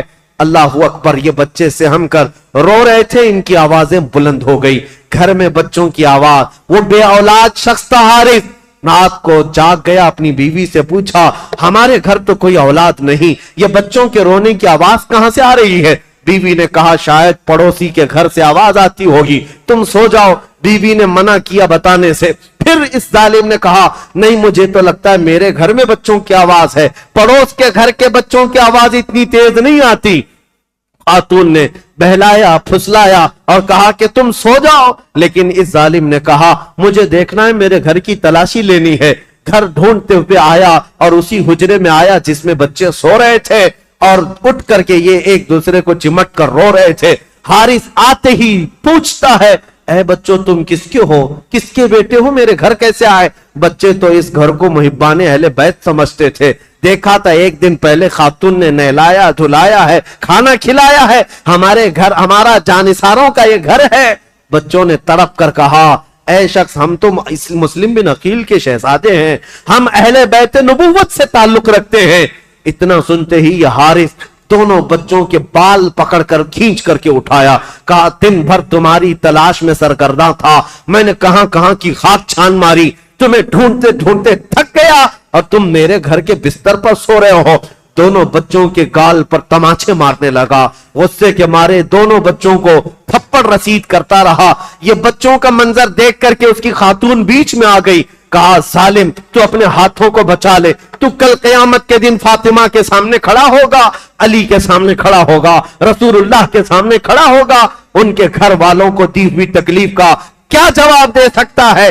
حارث کے سر پر یہ لالچ کا بھوت سوار تھا، اس کی بیوی کی بات ایک نہ سمجھ آئی، وہ بچوں کو بالوں سمیت کھینچتا ہوا باہر لا رہا تھا۔ بیوی قدموں میں گر گئی، لپٹ گئی اور بار بار اصرار کیا آج ایک بار میری مان لے، ان بچوں کی جان بخش دے، میں زندگی بھر تیری غلامی کروں، تو جو کہے وہ مان لو، اپنی جان قربان کر دوں۔ لیکن حارث کو نہ ماننا تھا، نہ مانا، یہاں تک کہ بیچ بچاؤ میں اپنی بیوی کی ناک کو پھوڑ دیا، اس کے چہرے کو زخمی کر دیا اور اسے بے ہوش کر دیا، اپنی بیوی کو مار مار کر۔ پھر گھر سے اپنی تیز ترار تلوار کو اٹھایا اور کہا چلو اے بچوں تمہارا وقت آ گیا، تمہارا باپ جہاں گیا ہے میں تمہیں وہاں جلدی کیوں نہ پہنچا دوں، تم بھی وہاں پہنچ جاؤ، تاکہ عبید اللہ بن زیاد نے جو 100 اونٹ کے انعام کا یہ اعلان کیا ہے میں اس کا حقدار بن جاؤں۔ کل میرے گھر 100 اونٹ آئیں گے، میرے گھر اتنا ہی مال آئے گا، بس مجھے تمہاری گردنوں کو لے جانا ہے، تمہارے کٹے ہوئے سروں کو لے جانا ہے۔ ان بچوں کے بالوں کو پکڑ کر وہ کھینچتا ہوا دریائے فرات کے قریب آیا۔ عزیزان گرامی وقار، تاریخ کی یہ سچائیاں جب ہم پڑھتے ہیں آنکھیں بھیگ جاتی ہیں، ہمارا جسم بوجھل ہو جاتا ہے، کلیجہ منہ کو آتا ہے۔ ان بچوں کی اس وقت بھی محبت یہ تھی دونوں ایک دوسرے سے لپٹے ہوئے حارث سے کیا کہتے ہیں؟ محمد جو بڑے صاحبزادے تھے وہ یہ کہتے، حارث ایک بات کہتا ہوں، میری آخری یہ بات سن لے، اس لیے کہ پہلے جب تو تلوار چلائے تو میری گردن پر مار دینا، اس لیے کہ یہ چھوٹا جو ہے اس کا قتل میں دیکھ نہ سکوں گا، میں اس کے قتل کو اپنی آنکھوں سے گوارا نہ کر سکوں گا۔ چھوٹے نے بڑھ کر کے اس کو تھام لیا اور کہا، حارث ہرگز میرے بھائی کی مت سننا، اس لیے کہ پہلی تلوار میری گردن پر چلانا، میں اپنے بڑے بھائی کے قتل کو دیکھ نہ سکوں گا، ہمارے باپ ویسے ہی پہلے مارے جا چکے ہیں، ان کو گورنر ہاؤس سے پٹک کر ان کی ہڈیاں توڑی جا چکی ہیں، ہم اس غم سے ابھی باہر نہ نکل پائے، ہمارے بھائیوں کی موت ہمارے سامنے نہ ہو۔ ایک دوسرے پر بحث و مباحثہ کر رہے ہیں، ایک کہتا مجھے پہلے قتل کر دو، دوسرا کہتا پہلے مجھے قتل کر دو۔ جب قتل ہونا ہی ہے تو یہ کیسا مزاج تھا جو رسول اللہ کے خاندان میں تھا، مرنا ہے ہی تو بھائی کی موت دیکھ کر کیوں مرے، بھائی کو مرتا ہوا دیکھ کر کیوں مرے، مرنا ہے ہی تو پہلی اپنی جان دے دے، بھائی کی حفاظت ہو سکتی ہے تو ہو جائے۔ یہ مزاج رسول اللہ کے معاشرے میں ملتا ہے، میرے آقا کا بنایا ہوا مزاج تھا۔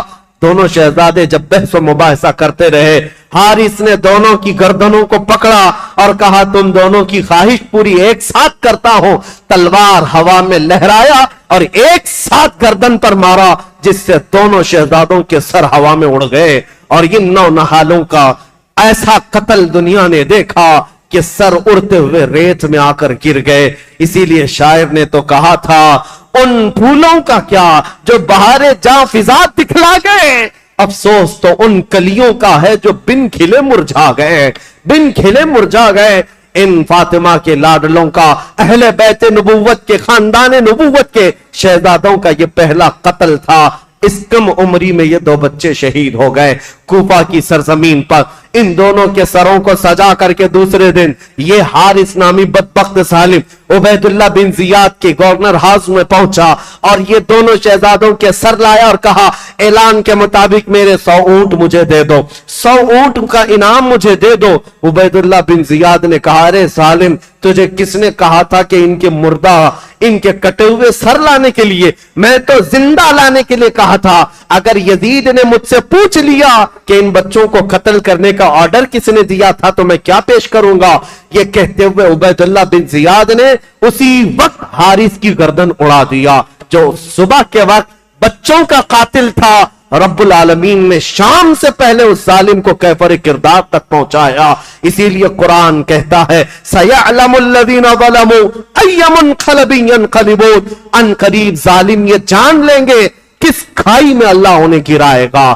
ظلم کی ایک تاریخ ہوتی ہے، ظلم کی حکومت زیادہ دیر تک نہیں چل سکتی، اللہ کریم کی پکڑ آ ہی جاتی ہے۔ عزیزان گرامی وقار، تاریخ کے ان اوراق کو آج میں یہاں روکتا ہوں، اس لیے کہ یہ کوفہ کی زمین جو خون اہل بیت سے لال ہوئی، اس کے بعد اہل بیت یہاں آئے نہیں، خط تو جا چکے تھے۔